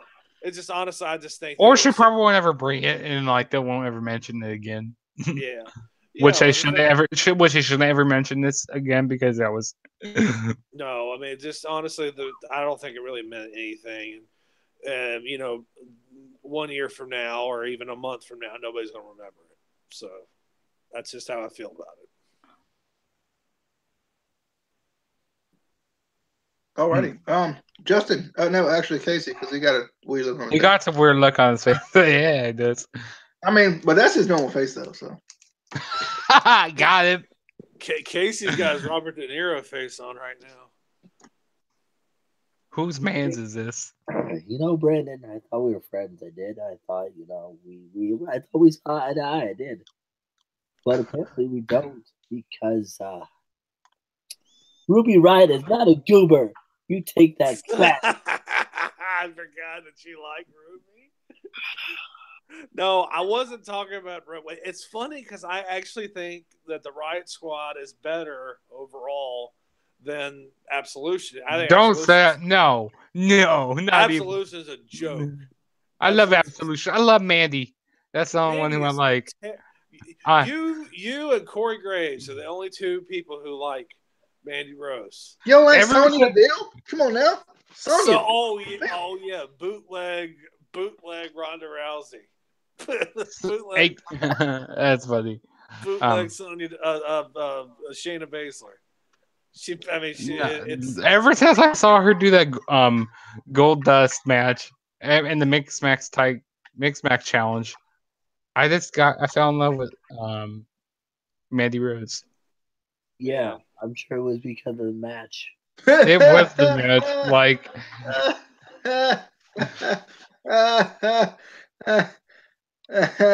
can we move on to the main card so I can actually talk about? Oh, I want to talk about it. Well, let me just talk about this match. I mean, Becky Lynch. She got her own entrance. Like, is everybody gonna get their own entrance? Is everybody? She got her own entrance and she got eliminated halfway through the damn match. I was like, what the hell? I was not done with my thoughts, you asshole. My bad. No, I'm just Justin's thoughts because they were mine first. Justin the jobber, and no one should ever hire him for anything. What about JC's thoughts? What about JC? What about that? No, we'll get his thoughts too. Yeah, that was one thing that bothers me about a lot of battle royals is especially the women's. Whenever they have any sort of multi-women match, or like more than a fatal four-way, especially when they have any type of battle royal, it's always the same where 3 people get an entrance and everybody else gets that generic like we all come out together entrance. It's just the dancing on Kid Rock entrance. Oh, yeah. WrestleMania 25. I swear to you, the fact Kid Rock got inducted in the Hall of Fame, I said, "Oh God, they're going to do this again. They're going to have him perform whatever generic ass. My name is Kid." Some God, that was terrible. Whatever that Kid Rock song is, the one that's like that. I don't know his music. That could have been a number of songs. His music hasn't really been relevant in so long, so I have no idea. But, I don't know. It was not booked well. Whoever booked that just did not do a good job. I just don't like that they only won, and I mean I didn't necessarily want Bayley to win either, but I feel like something like this, they keep doing matches like this, so why not use it to boost a younger talent? Have somebody, have one of the newer girls win it and have that help them push them. But they don't do that. They don't do that with this. They don't do that with Andre the Giant Memorial Battle Royal. They have this perfect platform to, have somebody, young win it and then be pushed. That's what all these other companies do with tournaments and, battle royals like this. Like Ring of Honor does it. New Japan does it. WWE is the only one who doesn't capitalize on this.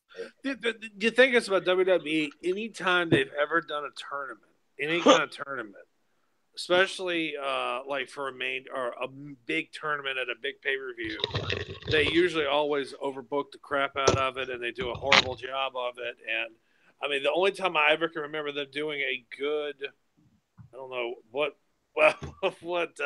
Justin's doing here, but they just don't do a good job of booking tournaments in WWE. The only time I've ever seen them book a good tournament in WWE was in the Survivor Series 98 Deadly Game, where they had Mankind and The Rock in the championship match. That was great. But honestly, it's WWE's not good at that, and they put that together. They just do such a bad job of botching the execution. I will say I do think that they do, especially with the recent tournaments that they've done. You know, the Mae Young, the UK, the Cruiserweight. I think the tournaments are great. You know, I think they do excellent with the tournaments. It's just the follow-up is terrible. Yeah, the follow-up is terrible. They never followed up with the Mae Young Classic. I mean, the only thing that came out of that is Shayna Baszler has ended up went on a tear since she lost that match to Kairi Sane. But what's Kairi Sane been doing? She was in this match. She should have won. Yeah, I was gonna say she won the damn thing, the Mae Young Classic, and what is she? She hasn't won anything since. Anything since she won that. I mean, it's just and don't even get me started on the damn King of the Ring. Don't even get me started on King of the Ring. Oh God. King Mabel, King Sheamus, King Billy Gunn. King Mabel was awesome. You shut your mouth. King Mabel was terrible. That was one of the darkest periods in the history of the WWE. That was bad. King Barrett. King Mabel versus yeah, that's right. King Mabel versus Diesel in the main event of SummerSlam. I mean, that is if you want to go to sleep, watch that match and you will be asleep by the time you get through the first 2 minutes. It is so bad. I mean, I fell asleep during everything, so I'll be asleep no matter what. It's bad. He is struggling, so we're gonna continue to get a move on this. Let's to the get main to the roster. Let's get to the actual card where we actually care about. We started off with the triple threat match for the Intercontinental Championship. I missed a little bit of this because I got home late because we had such a long wait at the restaurant I went and ate at last night. So I really got kind of set. I watched like pretty much half of this match because it felt like this match started like kind of late. Like I don't know what they did beforehand, but like this match was like still going on. I expected to at least miss one match because I got home. I didn't get home till like 7:15, 7:30. But this match was pretty good though. Like for what I got a chance to watch, I liked it. I'm so surprised that Finn Balor didn't win this match. Like I was like, okay, Finn's gonna win, right? Like the Finns get the wins, you know. I was like, okay, so I got it. Finn's gonna win. But I was just like, I'm fine with Rollins winning because I know Miz is probably gonna take some time off to be with the little one now. But at the same time, like I'm like, why not Finn though? Like Seth doesn't need it to me. Seth doesn't need it. But overall, the match was good. The match was good. I just felt like it was weird that Finn did not win this match. Like I expected Finn to win. I felt like it would have done much more for him if he would have won. So I was just expecting more from this. What am I looking at? Suzuki. Oh, it's Suzuki. Hey. He was at Mania. No. Man, I tell you what, honestly, there was a big part of me who wanted Braun to pick him as his partner. God, he wasn't going to go all the way up to that section, though.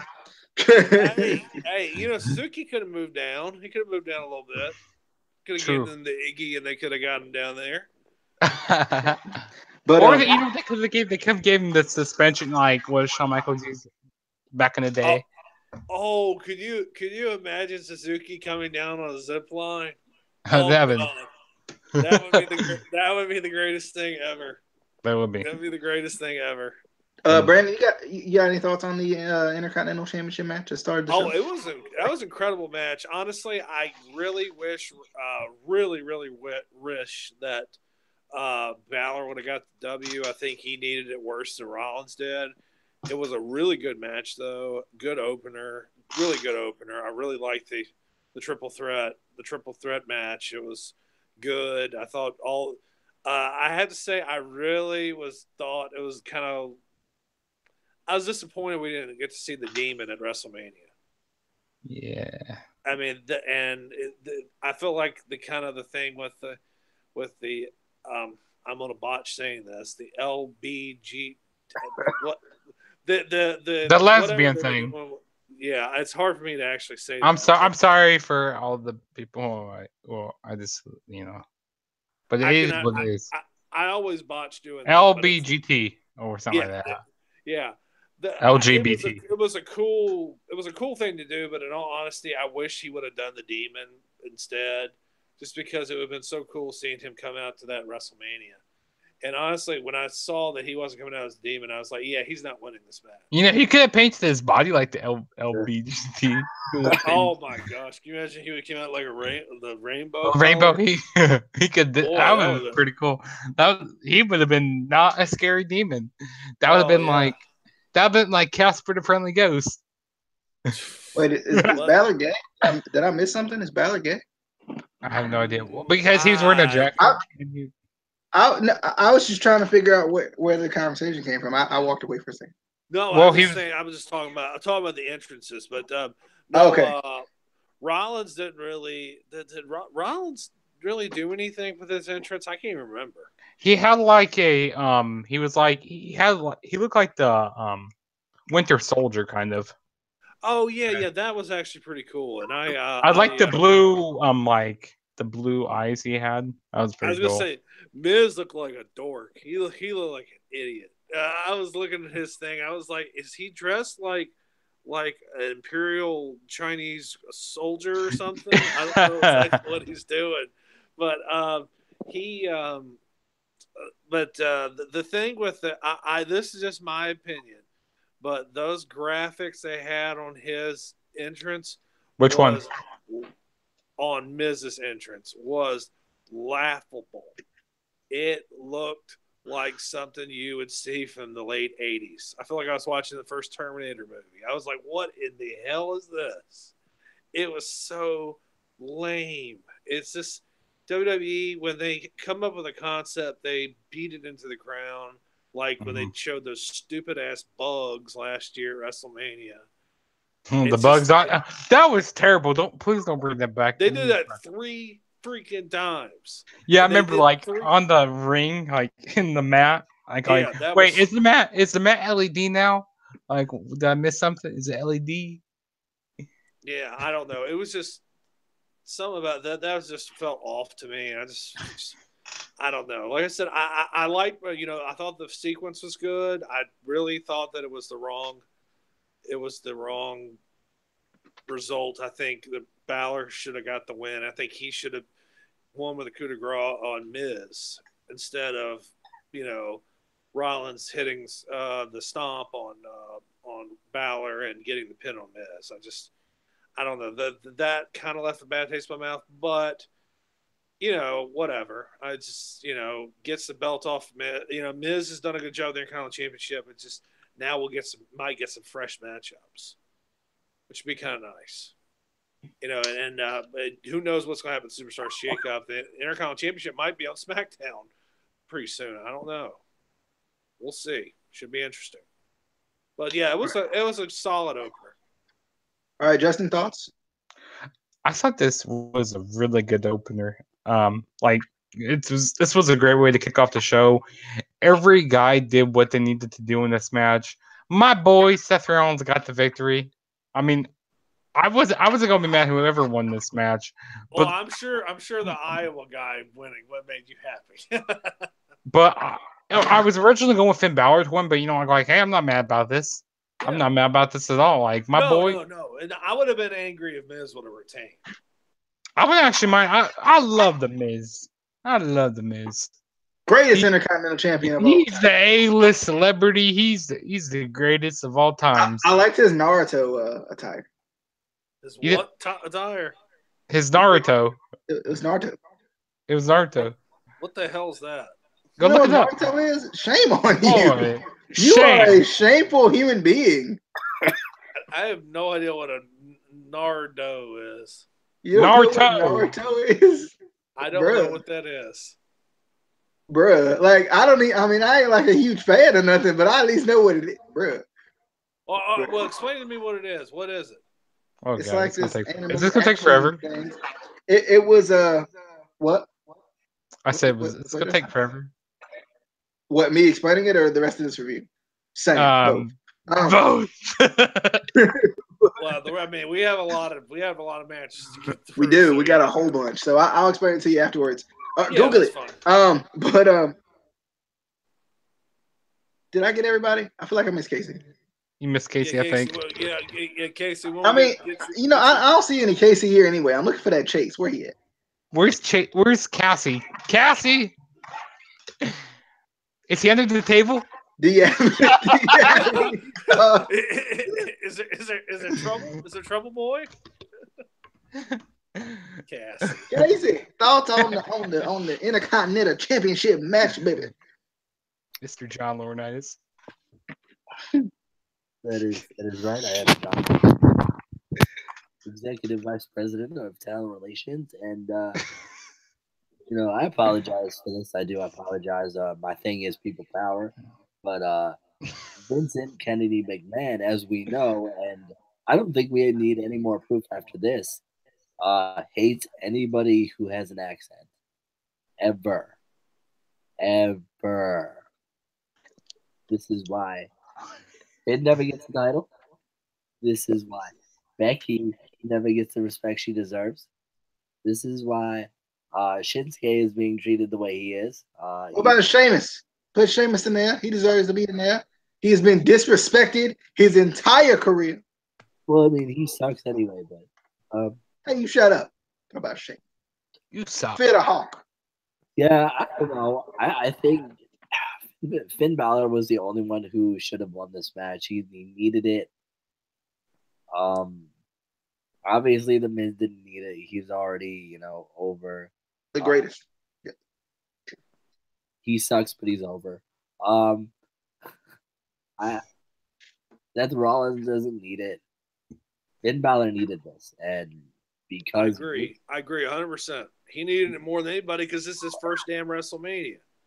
Rollins has won twice at WrestleMania. He beat Triple H last year, and then he won the cashed championship 2 years ago, 3 years ago. So he didn't need it. He did not need it. There's a lot of other people who got wins last night who didn't need it either. True, and we'll get to that. But again, Vince just hates people with accents because he can't understand them. We can, but he can't. Well, you have to remember something too. We all of us also are about 45 years younger than Vince McMahon. Mm-hmm. Vince is about to turn 73. He's old and he can't hear apparently, and he can't see, and apparently he's 25 years behind on pop culture. So, I mean, the guy is, the guy needs to go. He's out of touch. He's out of touch, Grandpa.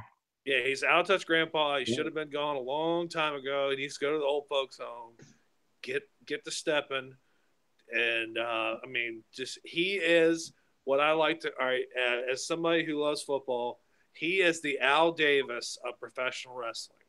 He hung on too freaking long. He doesn't know what he's doing. He's stuck in a time warp. He's stuck in the 70s, stuck in the 80s. Half the time, I don't even know if he even likes wrestling. He's just there for that. He's just there for the money. He goes like, "Ha, suckers! I got your money." Yeah, I mean, I don't even think he likes wrestling. I don't even think he even I've never seen a company make this much money that absolutely has nothing but contempt and hatred for their fans. But Vince isn't in the wrestling business. He's in the sports entertainment business. Well, he can call whatever the hell he wants to. It's wrestling.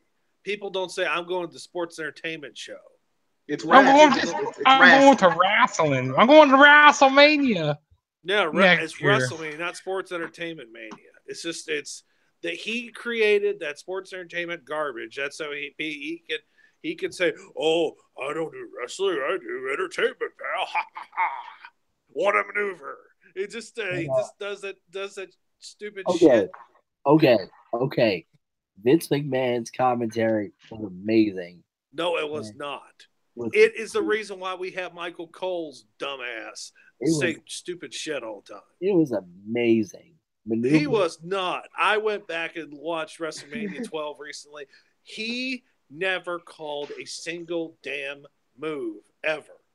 He was like, "What a maneuver! What a great reversal!" That's because he didn't need to. Because all he needed to say was, "What a great maneuver!" Because maneuver needs to be brought back.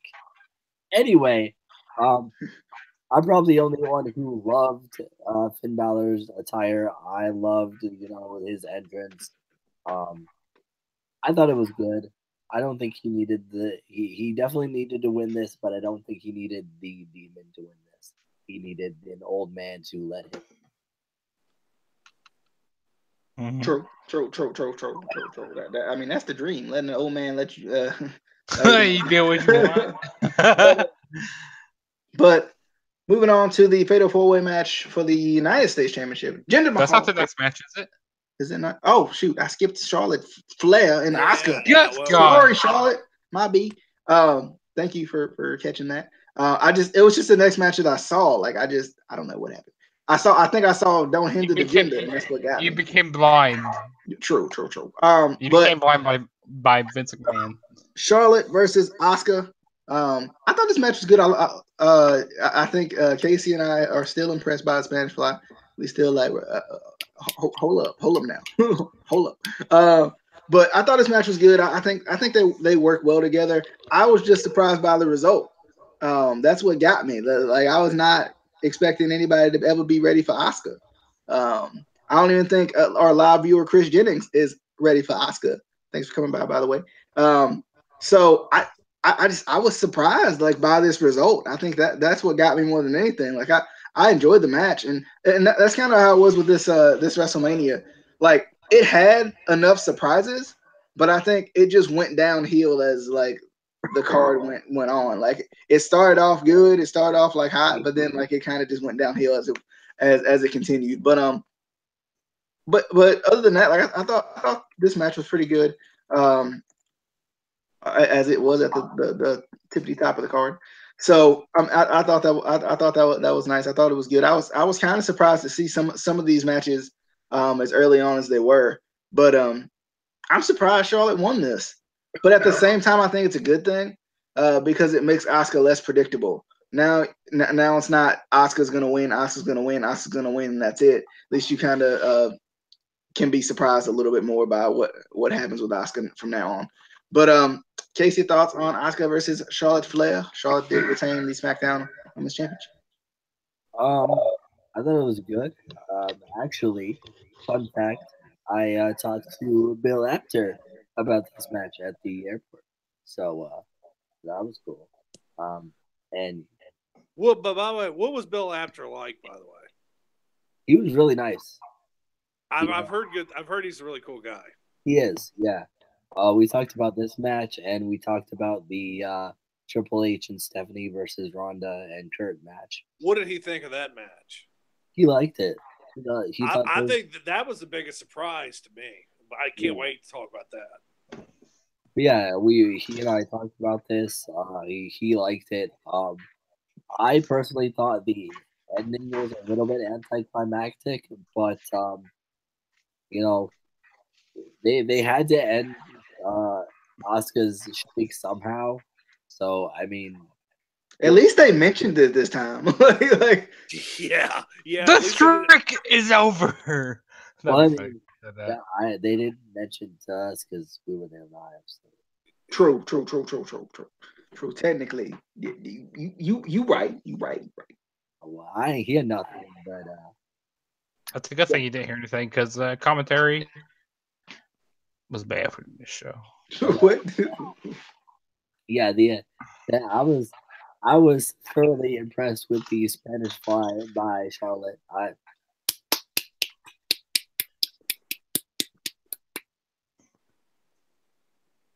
Justin. Okay. So the beginning of this match, it started really slow in my opinion. Like it took a while for me to get into it, but like you guys been saying, what? Opinions are like buttholes, and you're a butthole, so Everybody has a butthole. Opinions like butt. I don't know, but I don't know. I felt like the match started off slow, but I mean, it was a pretty good match. I mean, like you guys been saying, the Spanish Fly was glorious. Was it glorious? No, it was fantastic. It was woo, right? It was woo. I don't know. She did it with flair. She did it with flair. She did with Flair. There we go.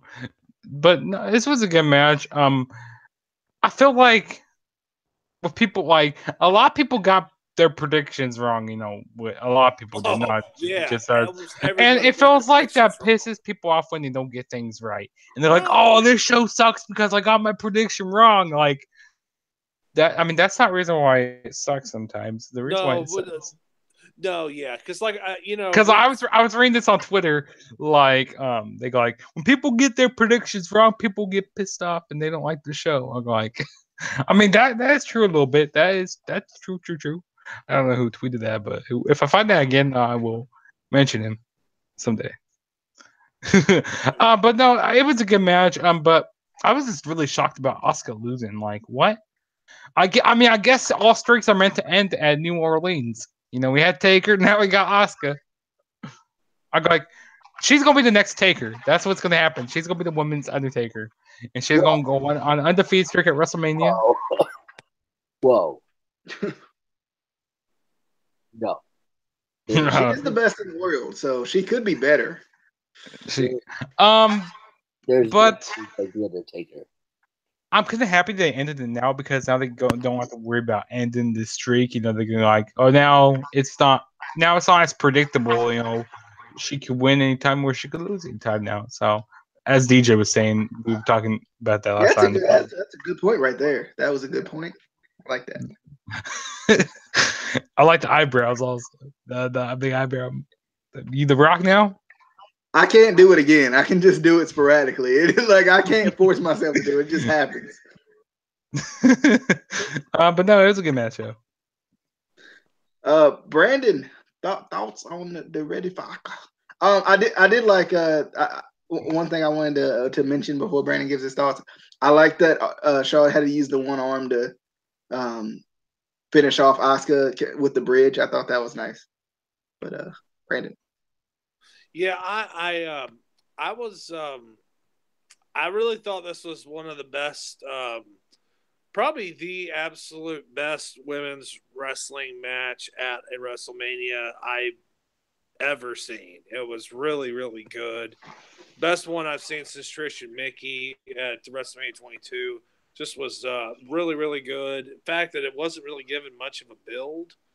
You can tell both girls brought their working boots, and they really brought it. And I honestly have to say I'm very conflicted with the result.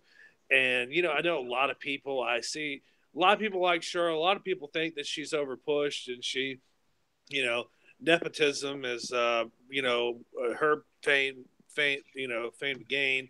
And the thing is, I honestly think she is. I mean, it helps that she is Ric Flair's daughter, but she is really, really good at what she does. She's very good. She has improved so much since she started wrestling. And honestly, if you guys get a chance to, I mentioned this before about some of these backstage promos after they do on the YouTube channel for WWE.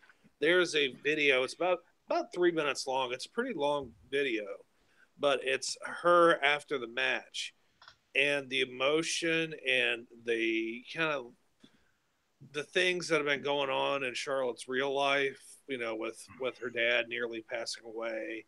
And also it was neat because she said that this match meant a lot to her because the last place that her brother Reed ever wrestled at was Japan. So fighting somebody from Japan meant a lot to her, especially somebody who's as accomplished and as good as Asuka is. And I thought that was really neat.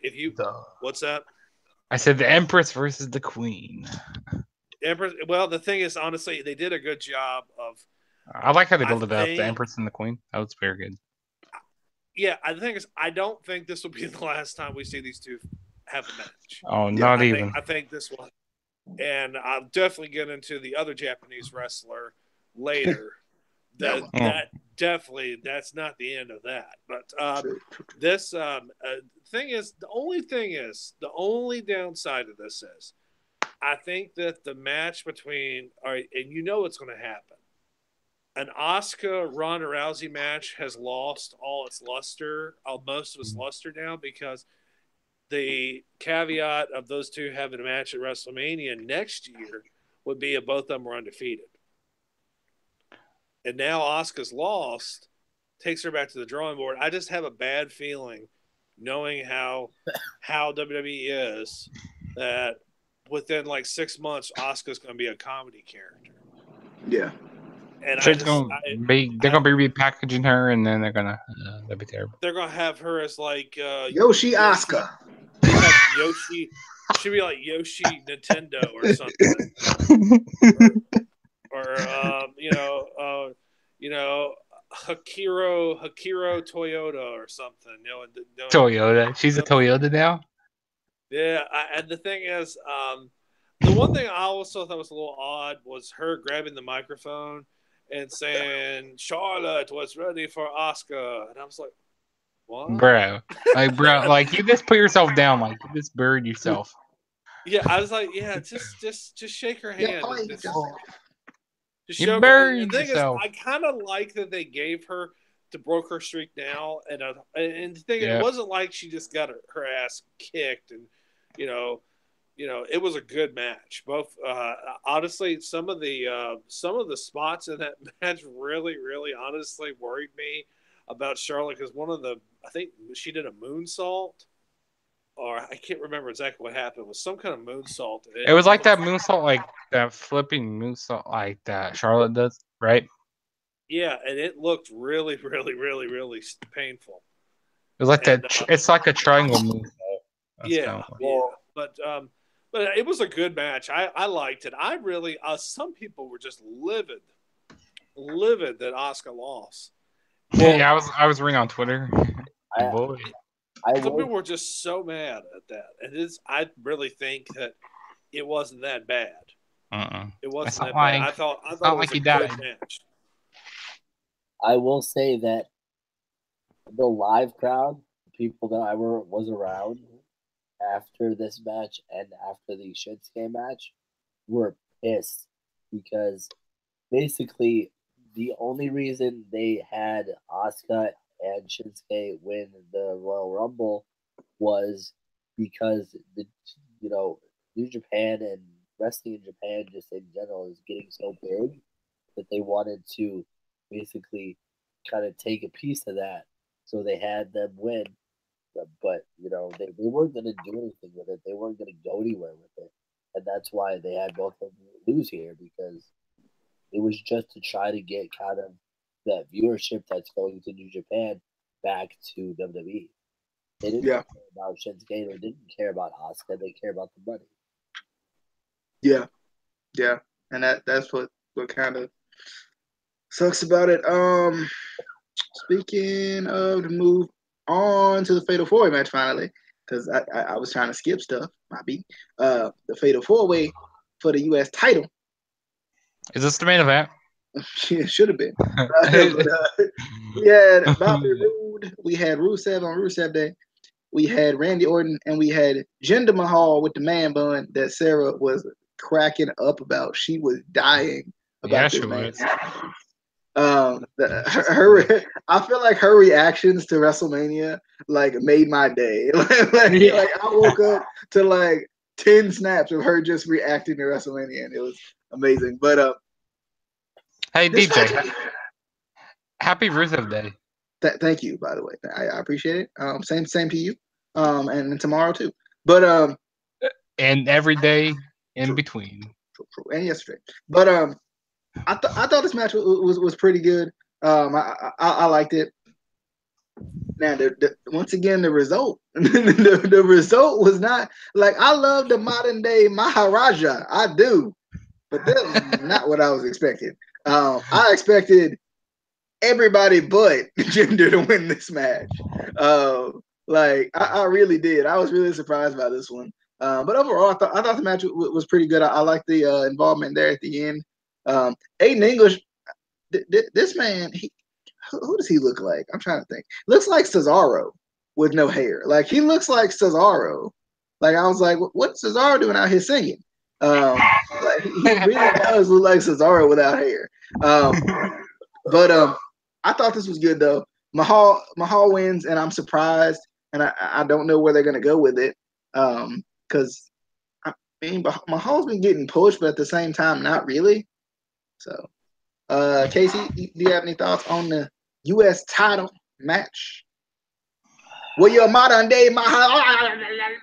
That's what he says, Sunil.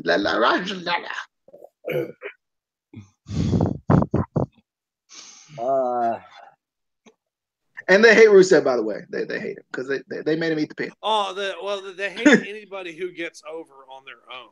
True. Hey, what was the reaction to Rusev in the stadium? Like, what do you think? Was he so over? Like, happy Rusev to everything. Rusev. Did you not hear it? Dude, I heard it. Hey, were you drinking? Were you doing the drinking game, DJ? I was not. Oh, I was thinking that. I'm just gonna go grab a beer. How? You know, Casey. This man asked me a question and then before interrupts me. How does that work? How does that work?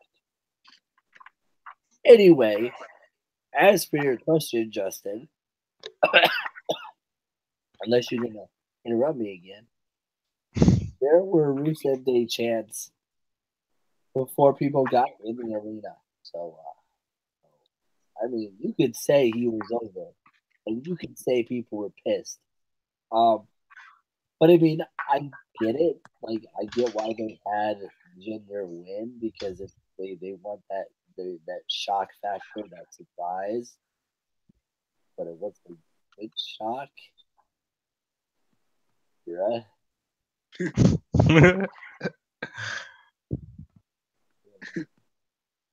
All right.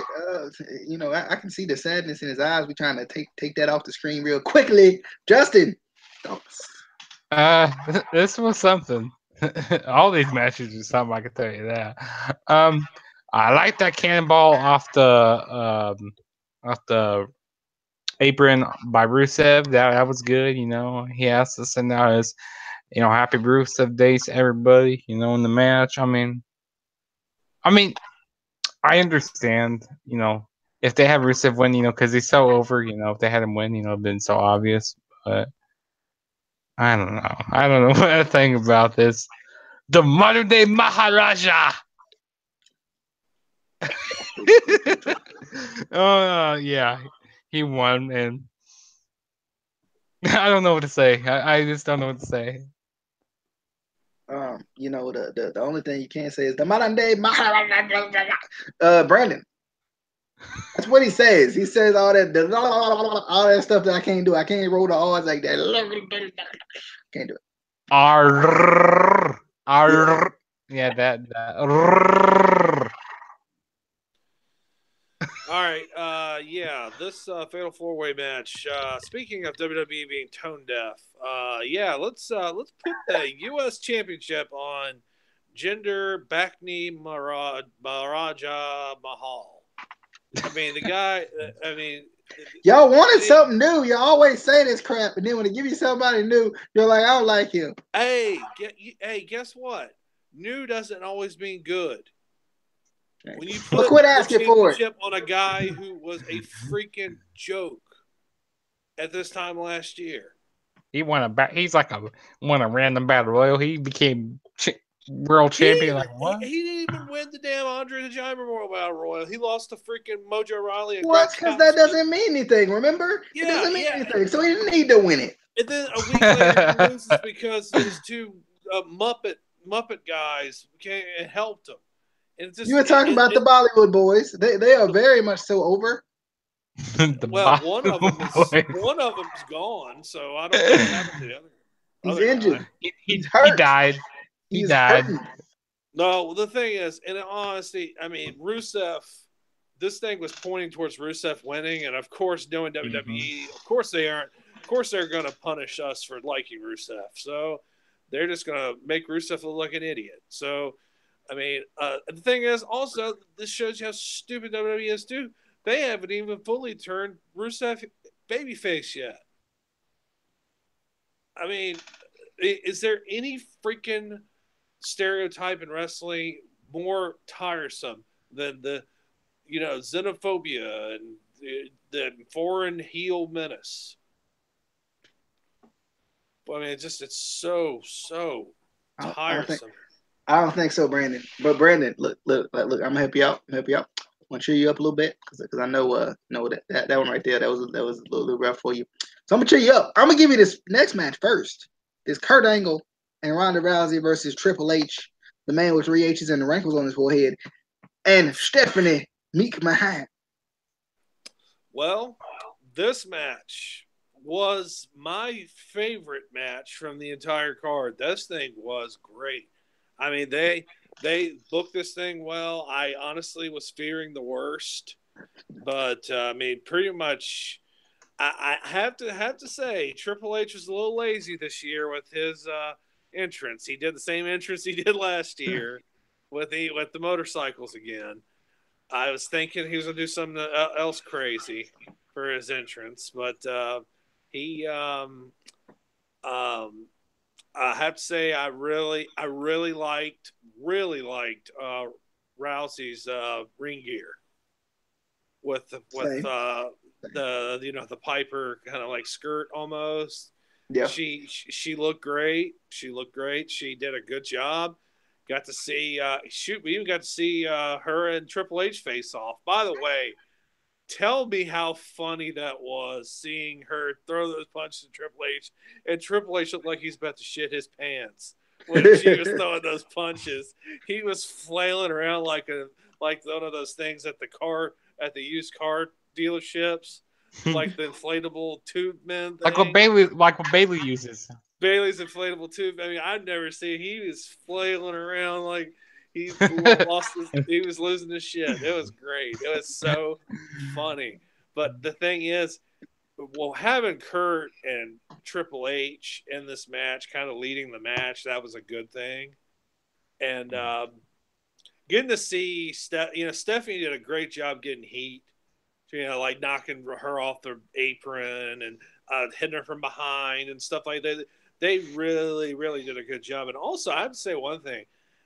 Casey, get your take on this since you were there.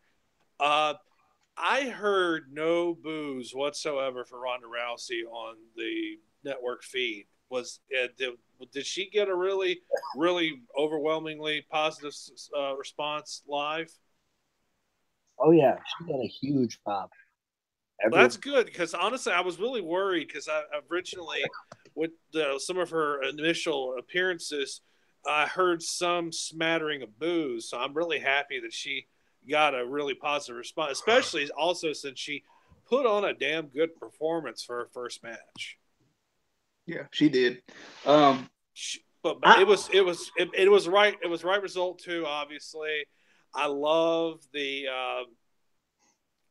how it ended with her basically just talking shit to Stephanie, and then putting the armbar on her. She said, Yeah.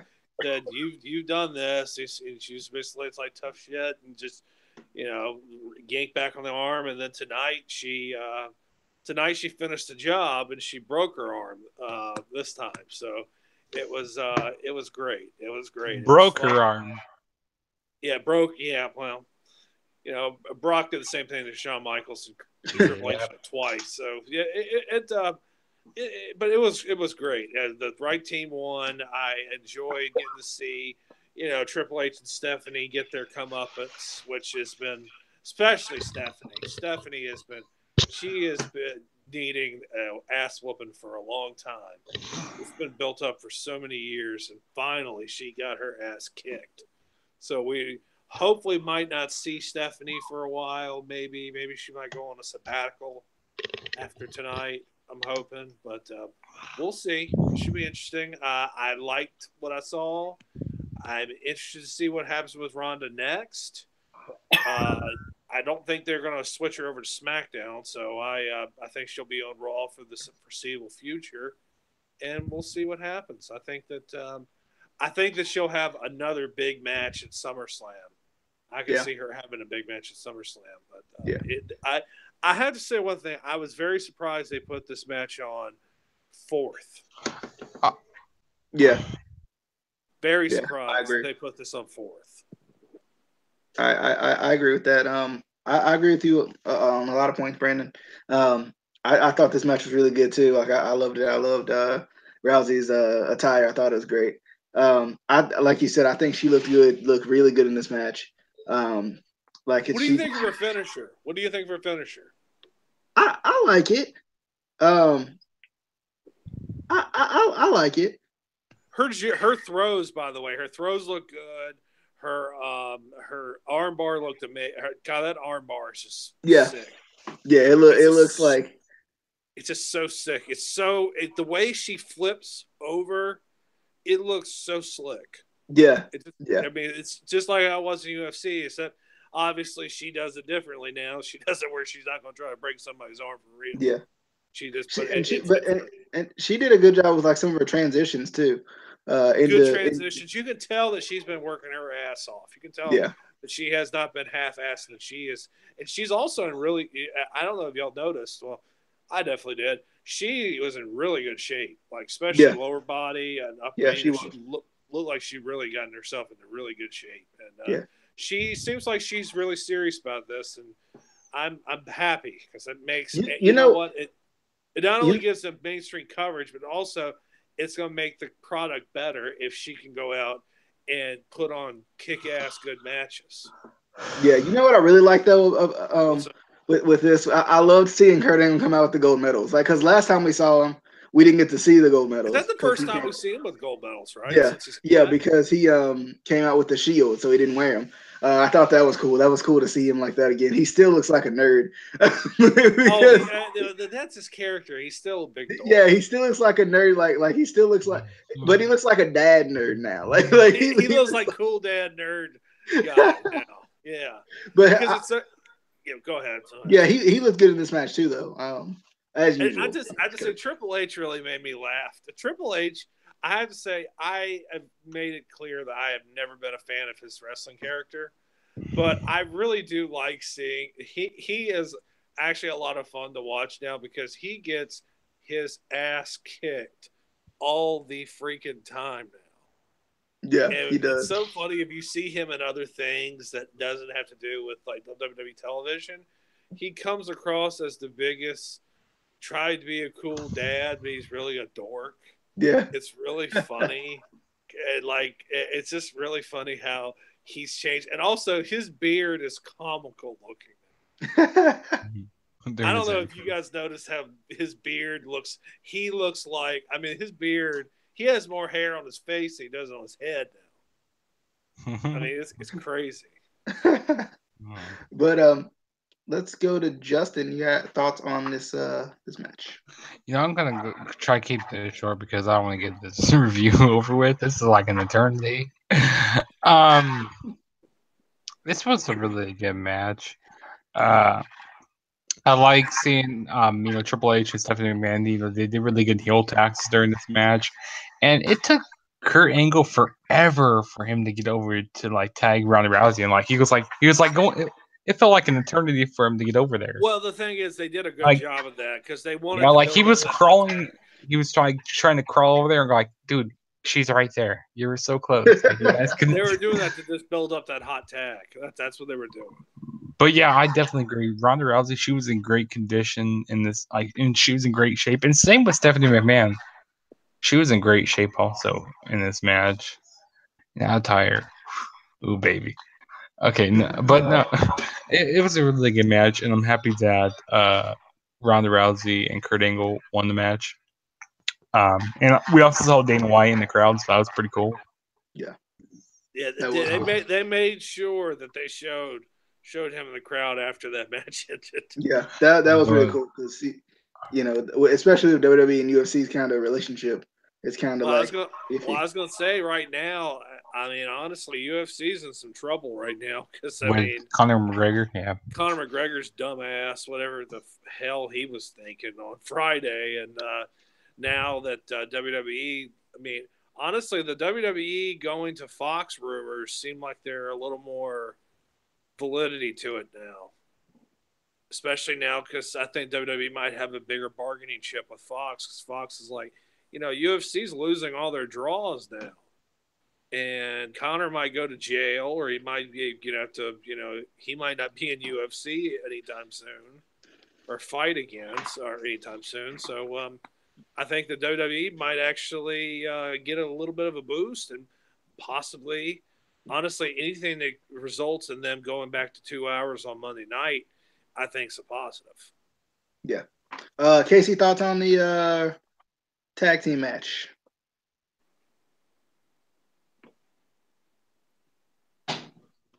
I got you. Really? This is why we can't have nice things. No, I'm sorry, I had to unmute myself. But honestly, match of the night. This was amazing. This was, and I feel like recently WWE has this thing where they'll have a match that we think is just going to absolutely suck, and that match always seems to be match of the night. I don't know how they do it, but they keep doing it. This was amazing. I think my favorite part was the fact that there was actually a male versus female aspect to it. Like, yeah, Ronda Rousey. And I didn't expect that either. I didn't expect to see Kurt put Stephanie in the ankle lock.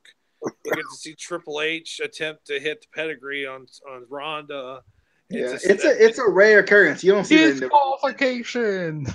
Yeah, I know. It's just was in like the WWE games, like you hit somebody disqualification. No, the thing is, but Casey, getting back to what you get back to what you were talking about. I'm sorry, Casey, I didn't mean to interrupt you. I just was gonna say that really was spot on too. I mean, you're both fired. It's okay. You're both fired. But yeah, I loved it. I mean, I'm not gonna get my hopes up because I know that's a one-time thing because God forbid you have a match with women versus men anymore. Because we want women equality for women, but then they can't be in a match with a guy. Anyway, chivalry is dead. What? That would be the exact opposite of what I'm talking about. Oh wait. I thought chivalry meant like. Yeah. Anyway, Casey. Hey Justin, when you're gonna use a word, you should probably. I should probably know the definition. Oh god. Yeah. I mean, they make dictionaries all different sizes, so you the Webster dictionary. Well, you could Google it, Siri, what? I'm joking. But yeah, I thought it was great. I hope they start doing more stuff like this with women versus men kind of a thing. Obviously you don't have to do it all the time, but in a storyline like this, it works. I thought it was a match of the night for me. True. Alrighty. Moving on to where the downhill portion of the show goes. We got the triple threat tag team match for WWE SmackDown Live Tag Team Championships. We got the Usos versus the Bludgeon Brothers. This match was so dang on short, and the Bludgeon Brothers just killed them. I was like, really? Like, yeah. I was like, really? Like, you finally get on the main card, and this is what they give us? Like, yeah, that was pretty much a glorified squash match. I mean, that was pretty much Bludgeon Brothers win, and that's it. Yep. I mean, that's how I felt about it. That's about all I have to say because, like, that's how short it was. It was that bad. Right quick, you have to mention the New Day's entrance. Oh my god, with the short stacks. No one made that joke. Come on. The short stacks. I was just like, oh my god. Did none of the commentary team make that joke? I'm so surprised. No. They didn't. I expected it. They didn't. It was Casey made that joke. He was there. He was in the arena saying, He was one of them. Anyway, Justin, thoughts on the Bludgeon Brothers squash? "Well, it was a squash, and the Bludgeon Brothers won. I mean, that's all you got. That's all you have to say. I mean, I don't have much to say about this. I mean, I'm happy they put. I mean, after I would rather seen them on the. I don't care. I would have rather seen them on the pre-show. This match on the pre-show, if that's what they were gonna like. If they were gonna, they probably would have had a better match on the pre-show. I bet this match is so close to being cut. To be honest This with match you, was shorter than the short stacks, man. Like that's come on, right? Brandon, you got any final thoughts on this match before we move on to the next one? It was that was shorter than this one, ironically. It definitely was. Well, there was one. I match know, that Casey. there was one match that was shorter. There was one match that was shorter. Yeah, there was. Yeah. Oh God. I don't even really want to even mention. Yeah, Casey. and it was one match that was shorter, but it was. Please don't mention. Yeah, right now we talk about that. Casey, we will get to it though. You have any thoughts on this here short tag team match? Were you really part of the short stacks though? Like I think I saw you. Got him.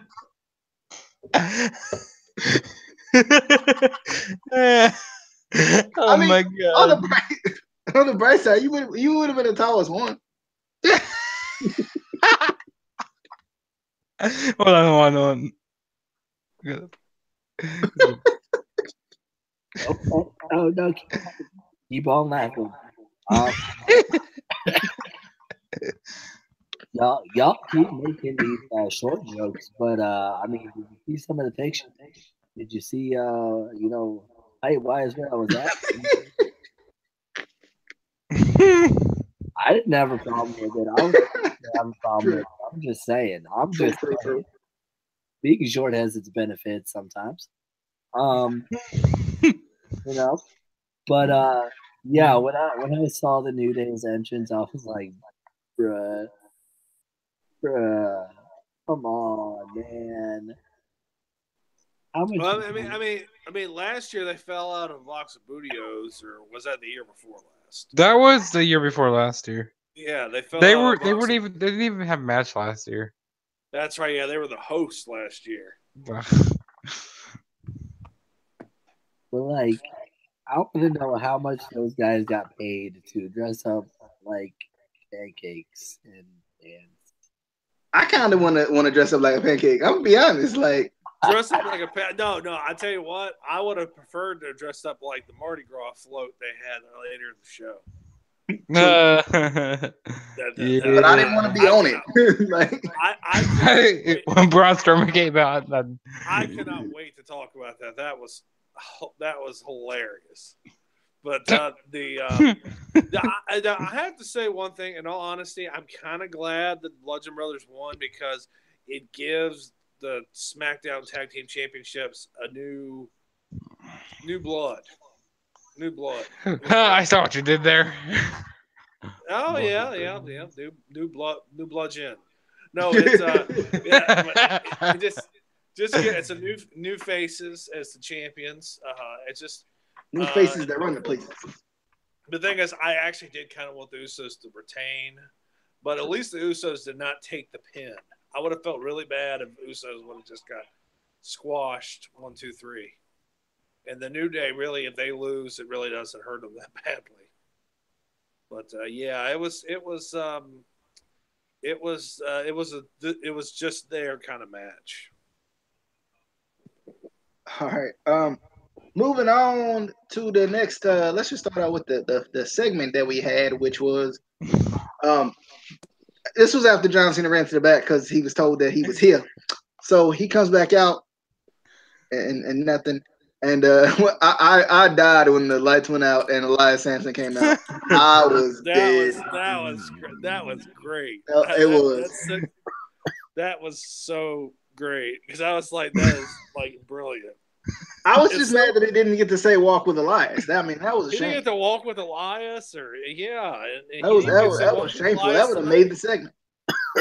I know. It was so funny. He even, tonight he didn't even get to say that before somebody I won't mention because somebody hadn't seen the show yet showed up tonight.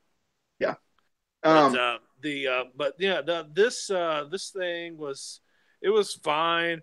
I kind of thought it was kind of funny seeing Cena in the crowd and he was drinking on the same beer for about like 2 hours.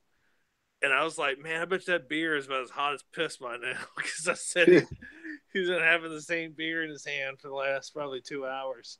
But I had to say, if it was the Attitude Era, they probably would have had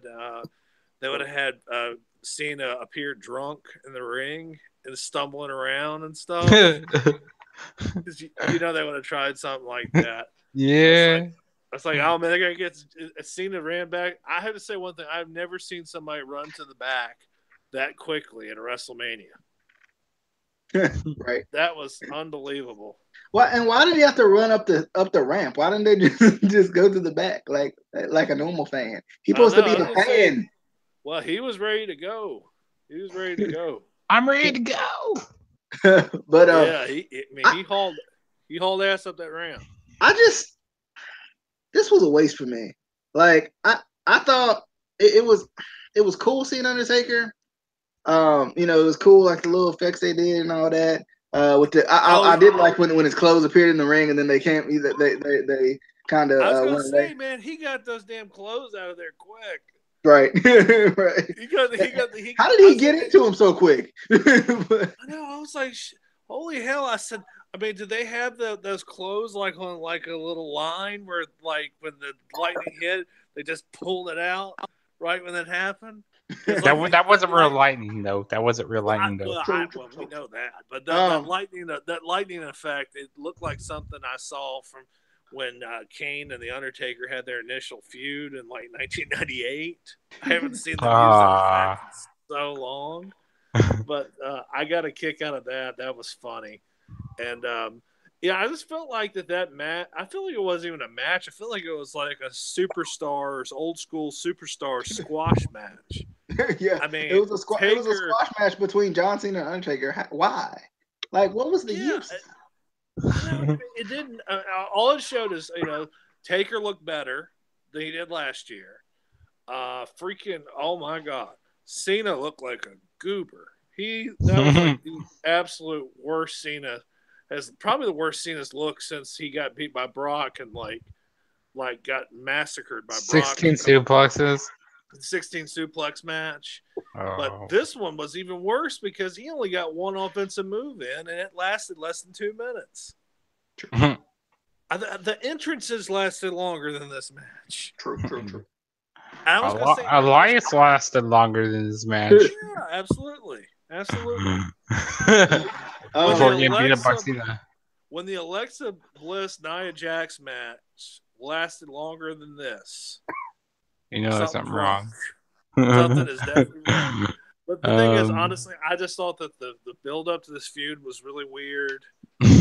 Not having it advertised, and it was advertised because I saw this WrestleMania T-shirt. Like one of my friends sent me a picture. It was like this match is happening because it showed John Cena. It was like WrestleMania card T-shirt. So John Cena and Taker on it, and then question mark. Did you see that? The Superstar, Casey? Justin, you know that everything on the internet isn't true, right? No, he was actually at Mania. But you know everything on the internet isn't true, like that shirt.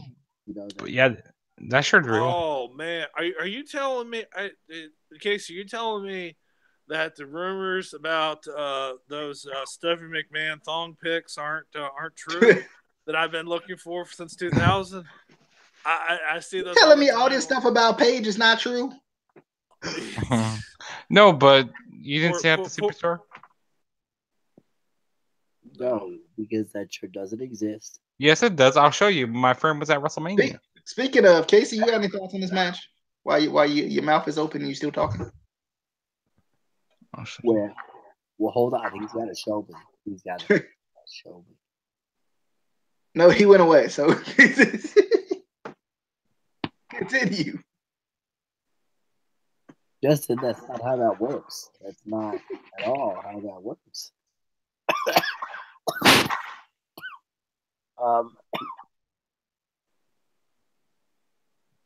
There was so much about this I didn't like.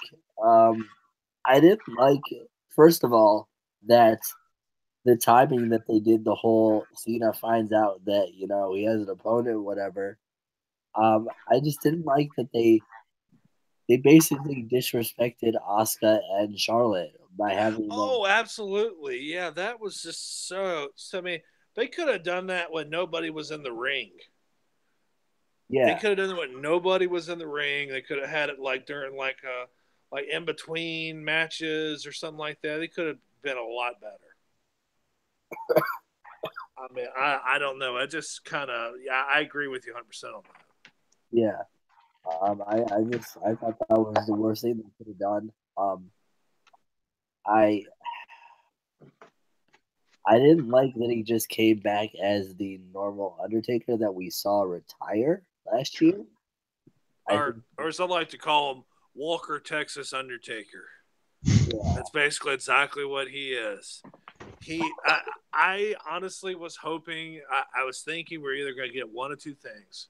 We're either going to get the old school Undertaker with the gloves and the like the cowboy type look, but instead we got the same dude from last year, and we didn't even get the American Badass guy riding down on a motorcycle type Undertaker either. So you had Kid Rock, there, but you couldn't do it. You couldn't do it. I guess Vince doesn't like biker Undertaker. I guess he doesn't like it. I didn't even want that. I just wanted, I mean, he could come out on the bike if he wanted to, but I just wanted him to come out as Mark Calloway, and honestly, I just wanted just some. You know what we should have seen. I don't know if you guys remember this, but somebody said we're gonna get the Mark Calloway introduction of Mark Calloway. Just him come down with the vest on. Where remember the New Blood versus the Millionaires Club in WCW. Have him come out with the FUNB shirt on, and basically just come down there as himself instead of coming down there as Undertaker. I just kind of thought that they could have done something different with this character. The fact that the Undertaker apparently died last year at WrestleMania, and now they've reconned all the stuff that they did last year, and we'll definitely get into the main event about how they really did a great job of building up the guy who apparently ended the Undertaker's, run. So, yeah, a lot of things didn't make sense. Casey, can continue so we can get to Justin. Yeah, I mean, I will give it to him. Undertaker looked good. He did. He looked really, in shape. He looks like he's been training all year for this. And I can kind of understand why he might want one more match. I mean, last year was not his best work.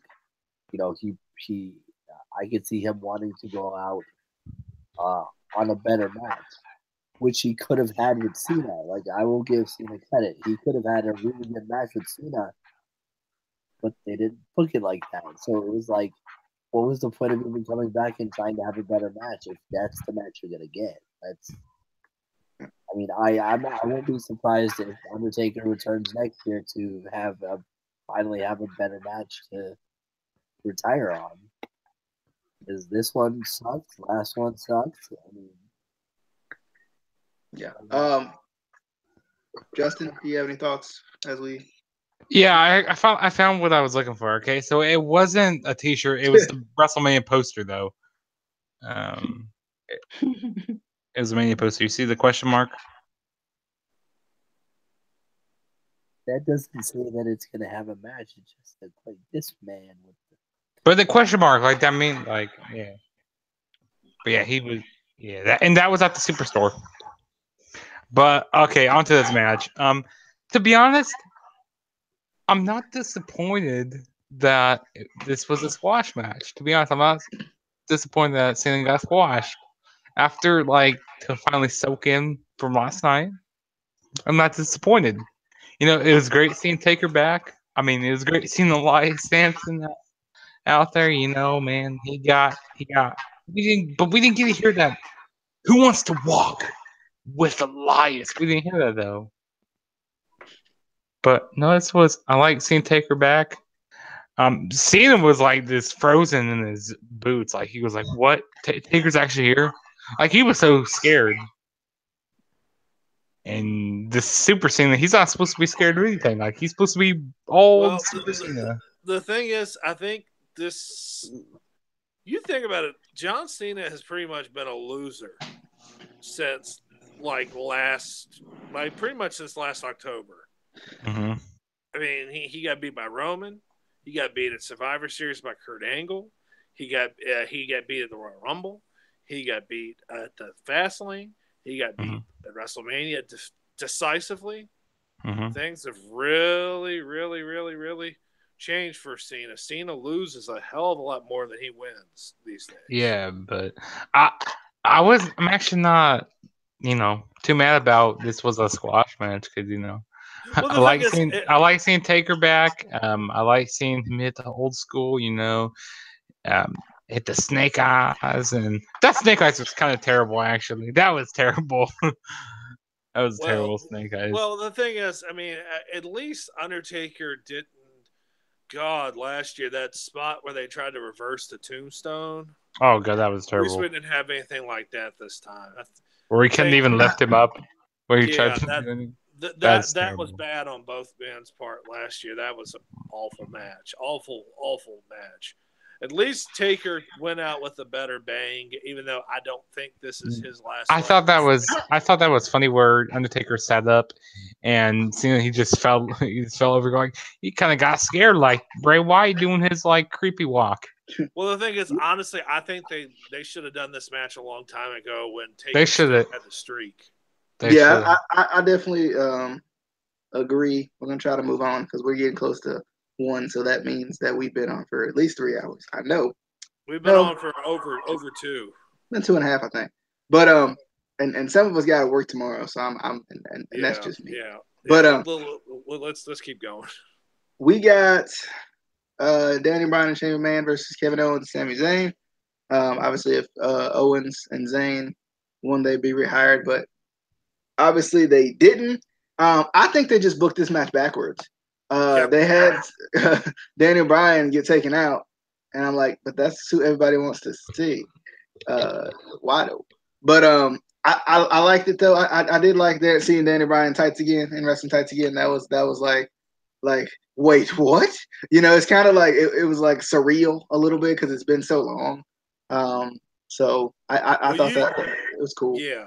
You could tell that it meant a lot to him too, because he was crying when he came out on the stage. Yeah. I could see he was really emotional. But overall, I thought the match was pretty good. Like I said, though, I just felt like they booked it opposite of what I thought they were going to do with it. Brandon, thoughts on this match? Yeah, they definitely booked this thing backwards. I think it would have been better off if they would have taken Shane out. Because Shane honestly had no damn business being in this match because he having diverticulitis, that is something you cannot mess around with that. That's just that's dangerous stuff. I mean, just ask Brock Lesnar. Brock Lesnar knows all about it. Is diverticulitis where with something with seeds, like a pouch, like in your stomach, like something has to do with seeds, right? No, I mean it's just it's right in your stomach. And yeah, it's in your stomach. Yeah, and Brock had to have almost like a mile of his intestines taken out. I mean, he nearly died. I thought that had to do with you can't eat something with seeds. Also, you can have things with seeds. Yeah. Some things like that. But this match was just weird because I think it would have been better off if Shane would have got taken out. And then Shane had to come back and help Bryan fight the Owens and Zayn off. But the thing is, I think Thankfully, Brian did win. Brian looked strong. Brian looked great. Crowd was into it. When he got back into the match, I think it looked, me and DJ talked about this, and DJ and I are in agreement. I thought it was really lame that he got one move done on him, and they acted like he was injured from that one move. And they put him on the stretcher and all that mess. And then, yeah, me and DJ were talking about that also. Yeah, I didn't like that. I thought that made him look really weak. And I was like, but then when he came back, he looked like Superman. I mean, he pretty much kicked their ass, basically. Once he came in, he was basically like a smaller version of Hulk Hogan. He was going wild on those two dudes. And he got the win in the same place that he won the world championship 4 years ago. It was cool. Crowd was into it. I loved it. It was, but I tell you one thing, I tip my hat to Shane. Shane is he's a tough SOB, but the man needs to take it easy because he's got a family. He's got kids. He got kids. He's got kids. And they get to come to WrestleMania every year, man. They get to come to WrestleMania every year. I mean, shoot, eventually they might own the company one day. Who knows? But I don't know. It's just I'm glad they won, and they have an interesting storyline going on now with Owens and Zayn now. And I won't go into any spoilers on Raw tonight, but it's good. It's good. Yeah. I think it's going to be interesting. But interested to see where it goes from here. I think I do have a theory that I'm going to propose when we get to the WWE Championship match. Okay. Justin, thoughts on this here match? It was a good match. I mean, I definitely do agree they did book this match really wrong because, we wanted to see Danny Bryan, have a lot more time in this match, but apparently we didn't get. I don't know why we didn't get that, but at least he got the pinfall. At least he got the pinfall. But it was a good match. I mean, I don't know really what they're gonna do with Owens and Zayn. They're probably just gonna put him on Raw. To be honest, that's probably what they're gonna do. I don't know. Possibly. I don't know. But it was a good match. Casey.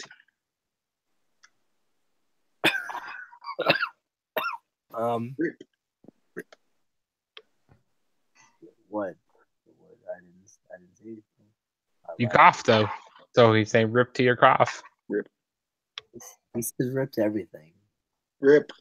Rip when we die on Fortnite. I do think they should have replaced Shane McMahon in this match because he could have died. And I have the perfect guy. I have the perfect guy that could have replaced him with. And no, not Nicholas. He was already booked for tonight. I think they should have replaced Shane McMahon with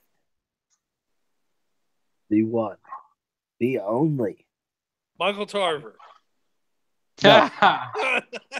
EJ hates Michael Tarver. Chavo Guerrero? No. No. Mike Triple H. If you will let me finish my sentence. No, but he. That would be a thing that I could do if I could finish, the words that are coming out of my mouth. Anyway. Go ahead. Mike Bennett. Make it a Ring of Honor. Ring of Honor. Oh, yes. And plus, he's the only one on SmackDown that was in Ring True. Wasn't he in the Battle Royal? Where he at though? Like where he go though? I ain't seen. He was in the Battle Royal. I had a damn brilliant idea for it before this even happened when he got put with diverticulitis and they hadn't put Rusev in the U.S. title match yet. Why didn't they just put Rusev in this and he could have been his babyface turn? True. Because Rusev wasn't in Ring of Honor. That's why. Moving on, I'm gonna mix this up a little bit, and I'm gonna do Nia Jax and Alexa Bliss first. I thought this match was okay. I like Nia because she's not like most girls, but I'm not a huge fan of Nia. I still feel like she feels lost sometimes. Obviously, she won this match. I don't think anybody's surprised by her winning this match. I'm curious to see how her title one's going to go because I've not really been too impressed by her push. And I'm gonna skip down to Braun Strowman and Nicholas as well because, bruh, really. And then what they did tonight, really. Like what was the use of this match? Why? Instead of creating a great debut or maybe a great tag team. It was a WrestleMania moment. They Right. always where was Brains, dang it? Where was Brain? But anyway, yeah, Braun won the titles. And Nia Jax won the title. Braun and Nicholas, I should say. So we're gonna put those together. Brandon, thoughts on those two matches? I feel like there's not a lot of thoughts to those matches. Well, anyway. I mean, in all honesty, this is gonna sound mean, but the Nia and Alexa match was a bathroom break match for me. And the tag match was a go get myself another beer match for me. And I laughed when I saw him pick out the kid, and I was like, "What are they doing?" And then, I mean, I knew Braun was going to win. I figured it was either going to be like maybe Joe or Ellsworth or somebody like somebody like a mismatched tag team, but I didn't expect them to win the belts with some kid who didn't even and some kid out of the crowd, and then they relinquished the belts tonight. And I mean, what does Braun do now? What does Braun do now? I mean, Braun is probably one of the most popular guys in the company. He's a lot more popular than their golden boy, Roman Reigns. And by the way, how the hell does that guy get another damn title shot after he got his brains beat out on Sunday? But I don't know. It's just weird. I feel like they just really just are more hell bent on having WrestleMania moments than actually having logical sense and stuff. And also, I do have to say my favorite thing about that entire segment was Cesaro and Sheamus coming out on the float, on the Mardi Gras float, and then when Braun came out and all those people with the big heads are running away. Oh my God! The one guy with the one guy, there was one guy on there. He was selling it so great. Like I was like, "This is my dude right here." It was so funny. There were some really, really good entrances. There were some really bad entrances. By the way, I hate harping back on something that happened earlier in the show, but how freaking awesome and cool was Charlotte's entrance that she had earlier with Ric Flair's original theme, and the throne and nostalgic. That was really cool. That was probably the coolest entrance I had the whole night. That was awesome. But this one was funny just because I just like seeing Cesaro and Sheamus just ham it up. And Cesaro was great, by the way, in this. He gets it. He is so good at being a heel. Like where he went into the stands and ripped up that beach ball back at SummerSlam. That was awesome. And when he did, right after the match was over, he tweeted. He said, "Stupid kid," on Twitter. I just was like, "This is good shit. This is good stuff." But other than that, it was it was just something for Braun to do. Braun's too good for a tag team championship. He should be Universal Champion. And the Nia. I'm glad Nia won. Nia's fine. I feel like a lot of Nia's offense in that match was her throwing Alexa across the other side of the ring. I mean, I feel like that was pretty much. And I know that Casey had to be so disappointed seeing this girl get dissected like that. I can just look at him right now. He looks so sad. He looks like angry Miz girl now. Speaking of Casey, do you have any thoughts on the women's title or the tag team title match, the Raw tag team title? Casey. Okay, Justin. That's all I got to say. Justin, do you have any thoughts? Alexa Bliss versus Nia Jax. Wow, that match was something. Also, all these matches are something. I can tell you that. I like probably the best thing in the match when they both screamed. That was amazing. That was really funny. That was really funny. I was dying laughing at that. Are you all right, DJ? Yeah, I'm fine. The where I'm sitting is just really hard, and after a while, I have to move a little bit. You got to move around because you're gonna go limp. True. Rip. But no, I mean, rip to Alexa Bliss in this match. She got thrown around like a rag doll. I'm happy that Nia Jax won. You know, I liked her attire. I liked Alexa Bliss's entrance also. That was amazing. Sarah hated her attire. What, Sarah? She don't know good stuff. You know what it is though, man. You know what it is. Like the longer the ramp, the better Alexa Bliss's entrance is. You know that, bro.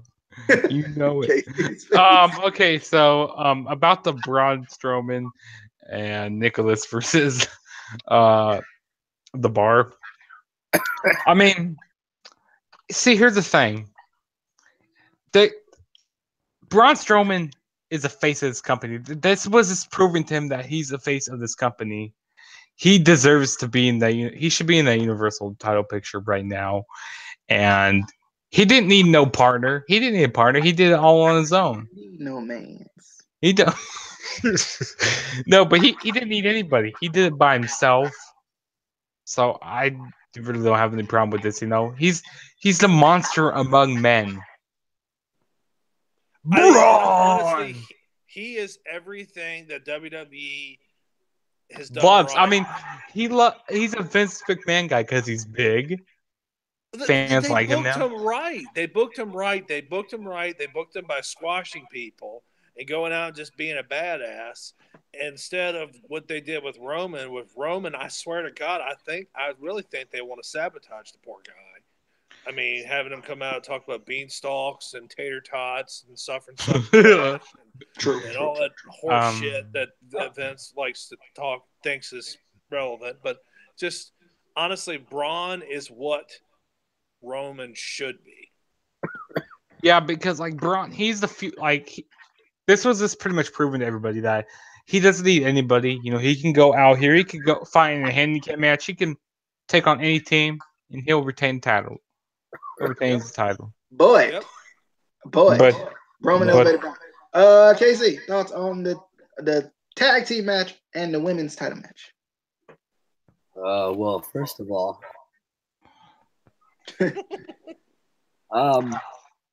okay. I'm gonna kind of mention. Man, you really tore up, man. He's about to cry over there. Yeah, you really tore up. That's not what I'm talking about. I'm not talking about that match. Nope, I'm just talking about it. I'm gonna mention kind of what one of my friends on Twitter said, and what I added to what he said was that all these 30-plus-year-old guys on Twitter, on Facebook, are all butthurt because a 10-year-old kid won one half of the Raw Tag Team Championships.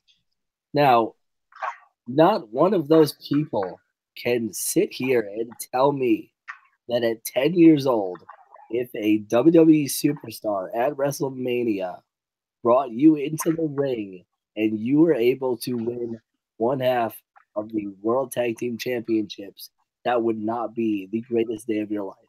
Absolutely. No. Absolutely. I had no problem with the actual thing happening. It's fine. It's just I just hate that it's just like one of those things. Hey, they won it, but here's the belts back the next night. I'm going to do something else. And he didn't even do anything else on the show. He only appeared one time on the show tonight, and it was in a backstage segment. Well, like I said, it's awesome for the kid.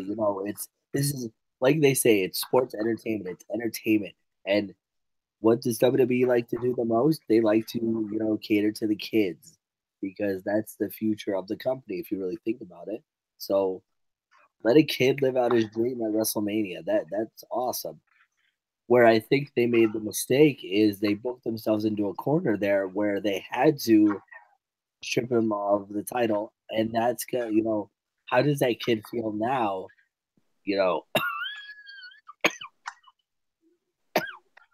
That he's not. I mean, I mean, I'm sure that he was obviously picked way before the show even started, or probably weeks in advance. Because obviously you can't just take out a kid out of the audience and have him win the tag team titles, whatever. Oh, what are you talking about? Santino, he got picked out of the audience. He won the Intercontinental Championship. We won't no kid though. He's Horns. That's basically Hornswoggle. Yeah. What? But Hornswoggle was a grown. But yeah, I mean, obviously, it was all predetermined, pre-planned it way in advance. Obviously, you can't just be like, okay, pick a random kid out of the crowd. He's gonna win the Raw tag team titles, and then, oh, tomorrow's Monday. He has school, but we need him to come to WWE. You can't do that. I mean, I haven't watched Raw, so I don't know if he was actually on the show. Just drop out of school. He can be a full-time talent. Superstar. I have a problem with it. I loved it. The crowd loved it. Later on in the main event, they were chanting, "We want Nicholas." Like, well, I mean, I'd be chanting anything else. Chanting, "We want Scooby Doo." Just during that main event. I mean, that was such a bad. I mean, I heard all kinds of chants during that main. When I heard the CM Punk chant, that's when I started rolling my eyes. Yeah. Even before the main event, they were still chanting, "We want Nicholas." Like it was over. Oh like, yeah. It was a cool moment for the crowd, and it seemed like this. I mean, yeah, it was one of those things you couldn't really hate on a kid being a part of WrestleMania. That is really cool thing to see, and you could tell Braun was enjoying the hell out of it too. Braun seemed like he was really enjoying it, hamming it up and having a good time, and seeing stuff like that is really cool. But unfortunately, it's short term it's great, and then unfortunately the next night you have to come back to reality, and it's you just basically have this hold the belt up again. Oh. Alrighty. It's in abeyance again. Let's move on to the last two matches of the night. I'm gonna put them together. AJ Styles Shinsuke Nakamura was underwhelming. I didn't think it was nearly as good as it could have been, nearly as good as it should have been. It was just, it just wasn't like. I mean, it was good once it kind of got revved up a little bit. It was too slow at the beginning, and it just felt like it was just lackluster at times to me. But I was surprised when I was surprised AJ won first off, and then the heel turn afterwards with the low blow. That was awesome. I'm curious to what they're gonna do with Shinsuke as a heel. Are they gonna pair him with a manager, or are they gonna kind of just let him do his own thing? That's gonna be interesting as it continues to progress. And then Brock Lesnar versus Roman Reigns was also awful. And I'm the biggest Roman Reigns fan ever in life, but it just was booked terribly. Like, I mean, we can't keep blaming the wrestlers for terrible booking. Like, I know we would love to, but stop it. Like, we can't expect Brock Lesnar and Roman Reigns to go out and put on a good match. When you say Roman Reigns, okay, you can do Superman punches, and that's about it. And Brock Lesnar wants you to do F5s and German suplexes. All right, good luck. No, like that's not how that works. That's. I mean, those were honest to God the only moves they did the entire match. Exactly, and like that's the booking. We've seen Roman Reigns do more. We've seen even Brock do more. And it was just like I understand Suplex City Brock, but Suplex City Brock is kind of beyond by now. Fans don't care about suplexes anymore. It's done. It's been done for so long. I'm so sick of it. All the man does is suplexes. And I swear to people, I've had so many people say, "Oh man, Brock, he does suplexes. He doesn't do anything." I said, "Man, I wish you could have seen him when he was wrestling the first time around. He didn't do just suplexes. Yeah. It's really sad.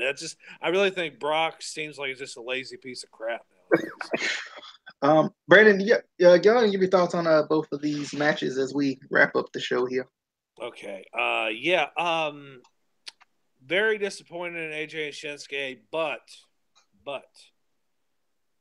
this is funny. It started slow, it revved up, and then it just ended suddenly.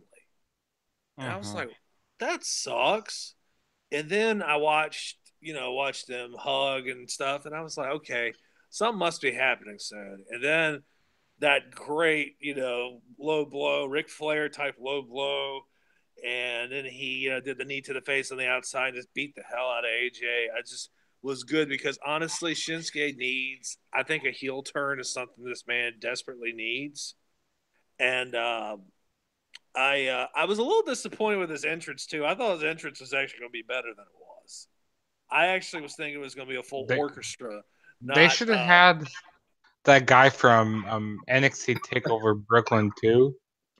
Well, I was going to say that hadn't they used him a couple times? That was actually. Oh yeah, they used him at Brooklyn. SummerSlam. They used him for his debut on the main roster last year.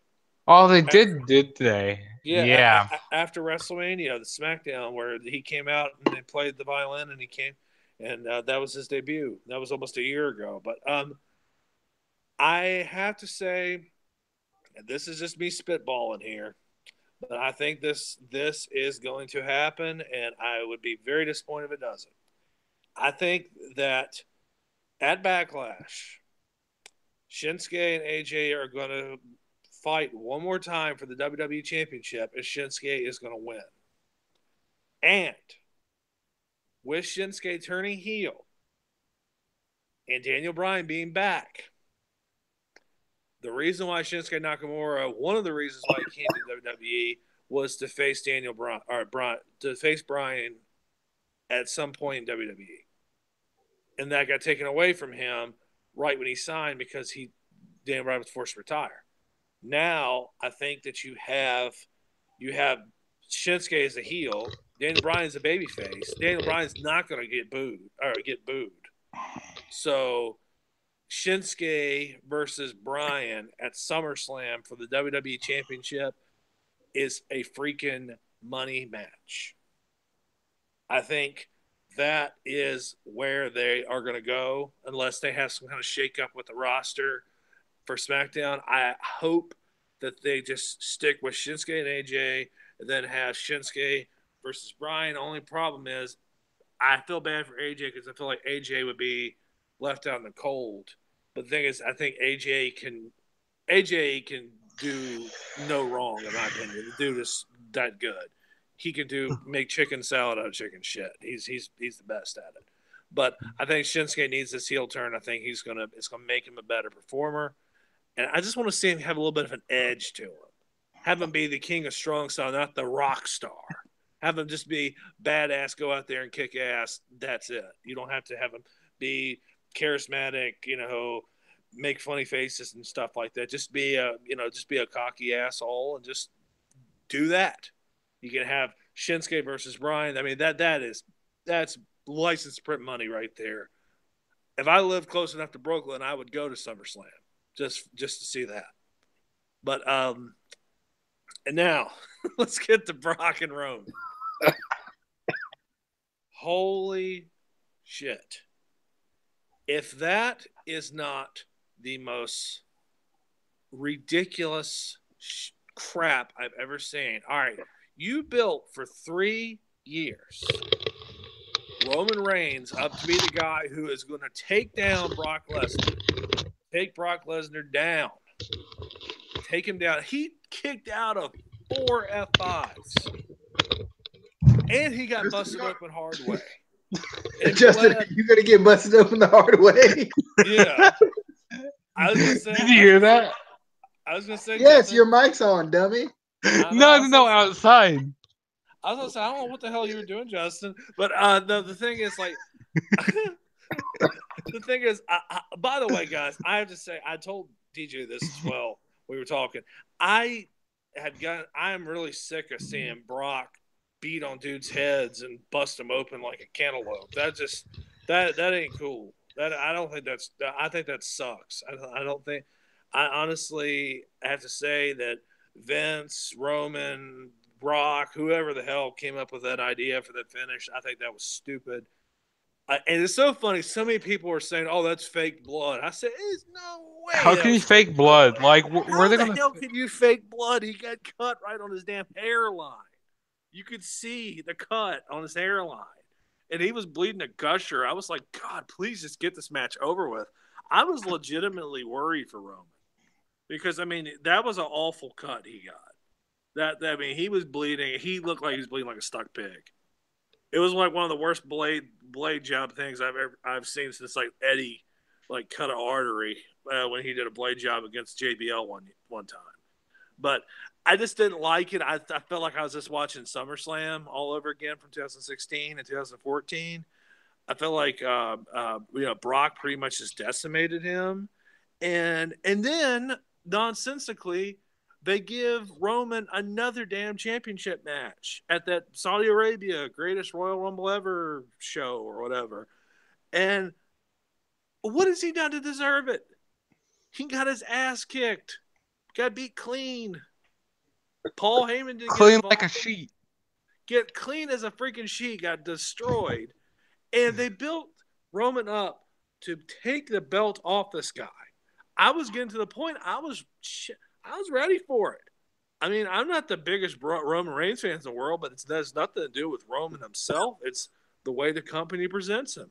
They present him like he's supposed to be an underdog against the, Brock Lesnar, which Brock Lesnar does get ridiculous treatment because, I mean, he did re-sign a contract, which nobody knows the exact terms of the contract, but I don't know. It's just everything about that was booked ass backwards. I didn't like the way that was done. I'm more optimistic for the future of AJ and Shinsuke than I am for whatever the hell they're going to do with Brock and Roman. I just was not a fan. The second consecutive year we've ended on actually the third consecutive year we've ended on a downer of a note at WrestleMania. And and Roman main events 4 consecutive WrestleMania pay-per-views, and only one of them was good. There's a thing I saw on Twitter. WrestleMania 52.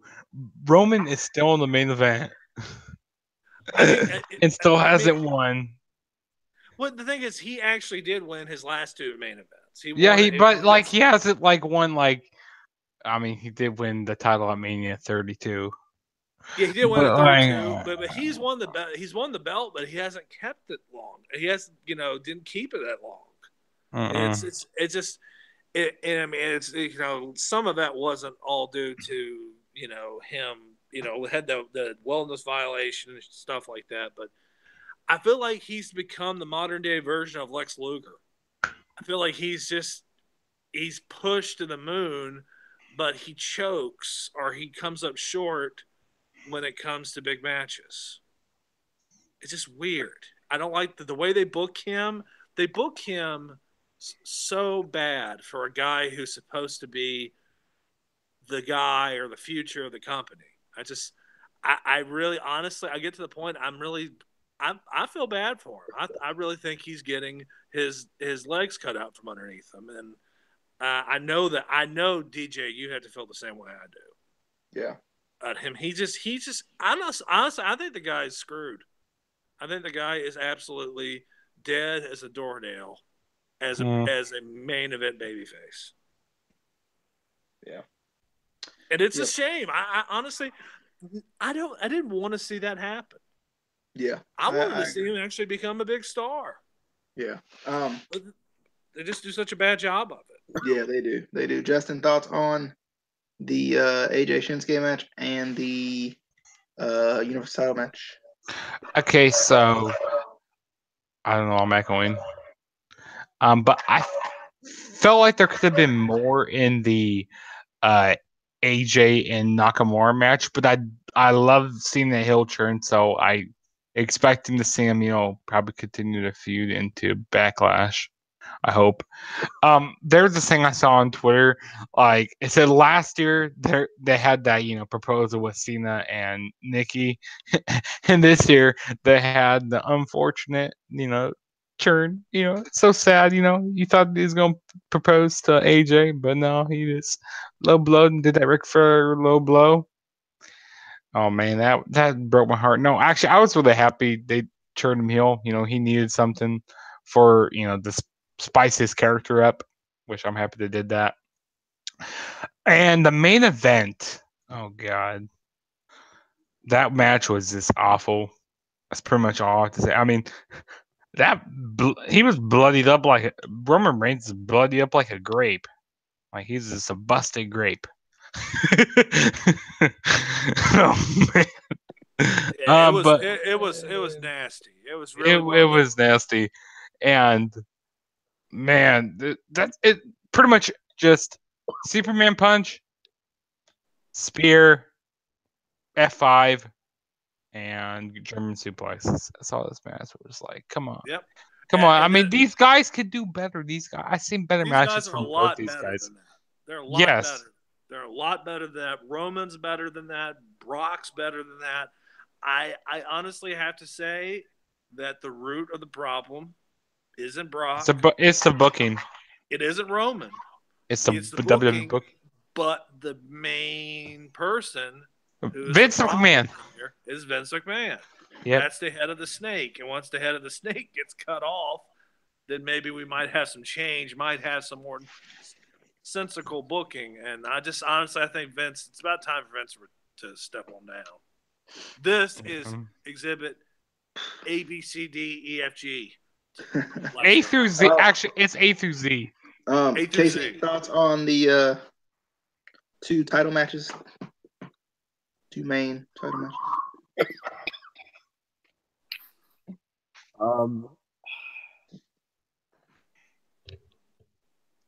AJ Shinsuke was okay. The best part was the heel turn. Now we just have to wait to see how they book that, and if they drop the ball, which they will. WWE.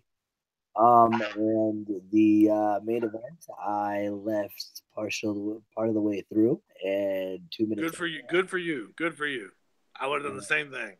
And 2 minutes later, I heard "Ooh," and I knew exactly what happened. So you knew that Brock won? Oh yeah, from the reaction, I knew exactly what happened. Like everyone expected Roman to win, and I bet everybody wanted the riot. To a point, everyone wanted Roman to win because we're so sick of Brock. And then when I heard Roman re-sign Brock got a new contract, I'm like, God dang it, man, get him out of here. I'm just so tired of the guy. Yeah. Honestly, I want him to go back to UFC at this point. He just does the same shit all the time. Heyman cuts the same promos all the time. Yeah. It's boring. I feel like we're watching Brock Lesnar is like Hulk Hogan at this point, except, it's just ridiculous. I feel like it's just Hollywood Brock Lesnar. It's just ridiculous. I feel like he's got a stranglehold on this company, on this main event, and this main event of WWE, and I don't think he's helping. True. They're not making money either. Yeah. But we're gonna go ahead and wrap this show up. We appreciate everybody tuning in. If you lasted this long, we definitely appreciate you. God, if you did, you deserve a handshake. You the real MVP. Yeah. But be sure to hit that subscribe button for us. Hopefully you've already done so. Be sure to like the Facebook page, facebook.com/ICW podcast. Also follow the Twitter, ICW_podcast. We'll see you guys next time. Once again, this was your WWE NXT TakeOver and WWE WrestleMania 34 review. We'll see you guys next time.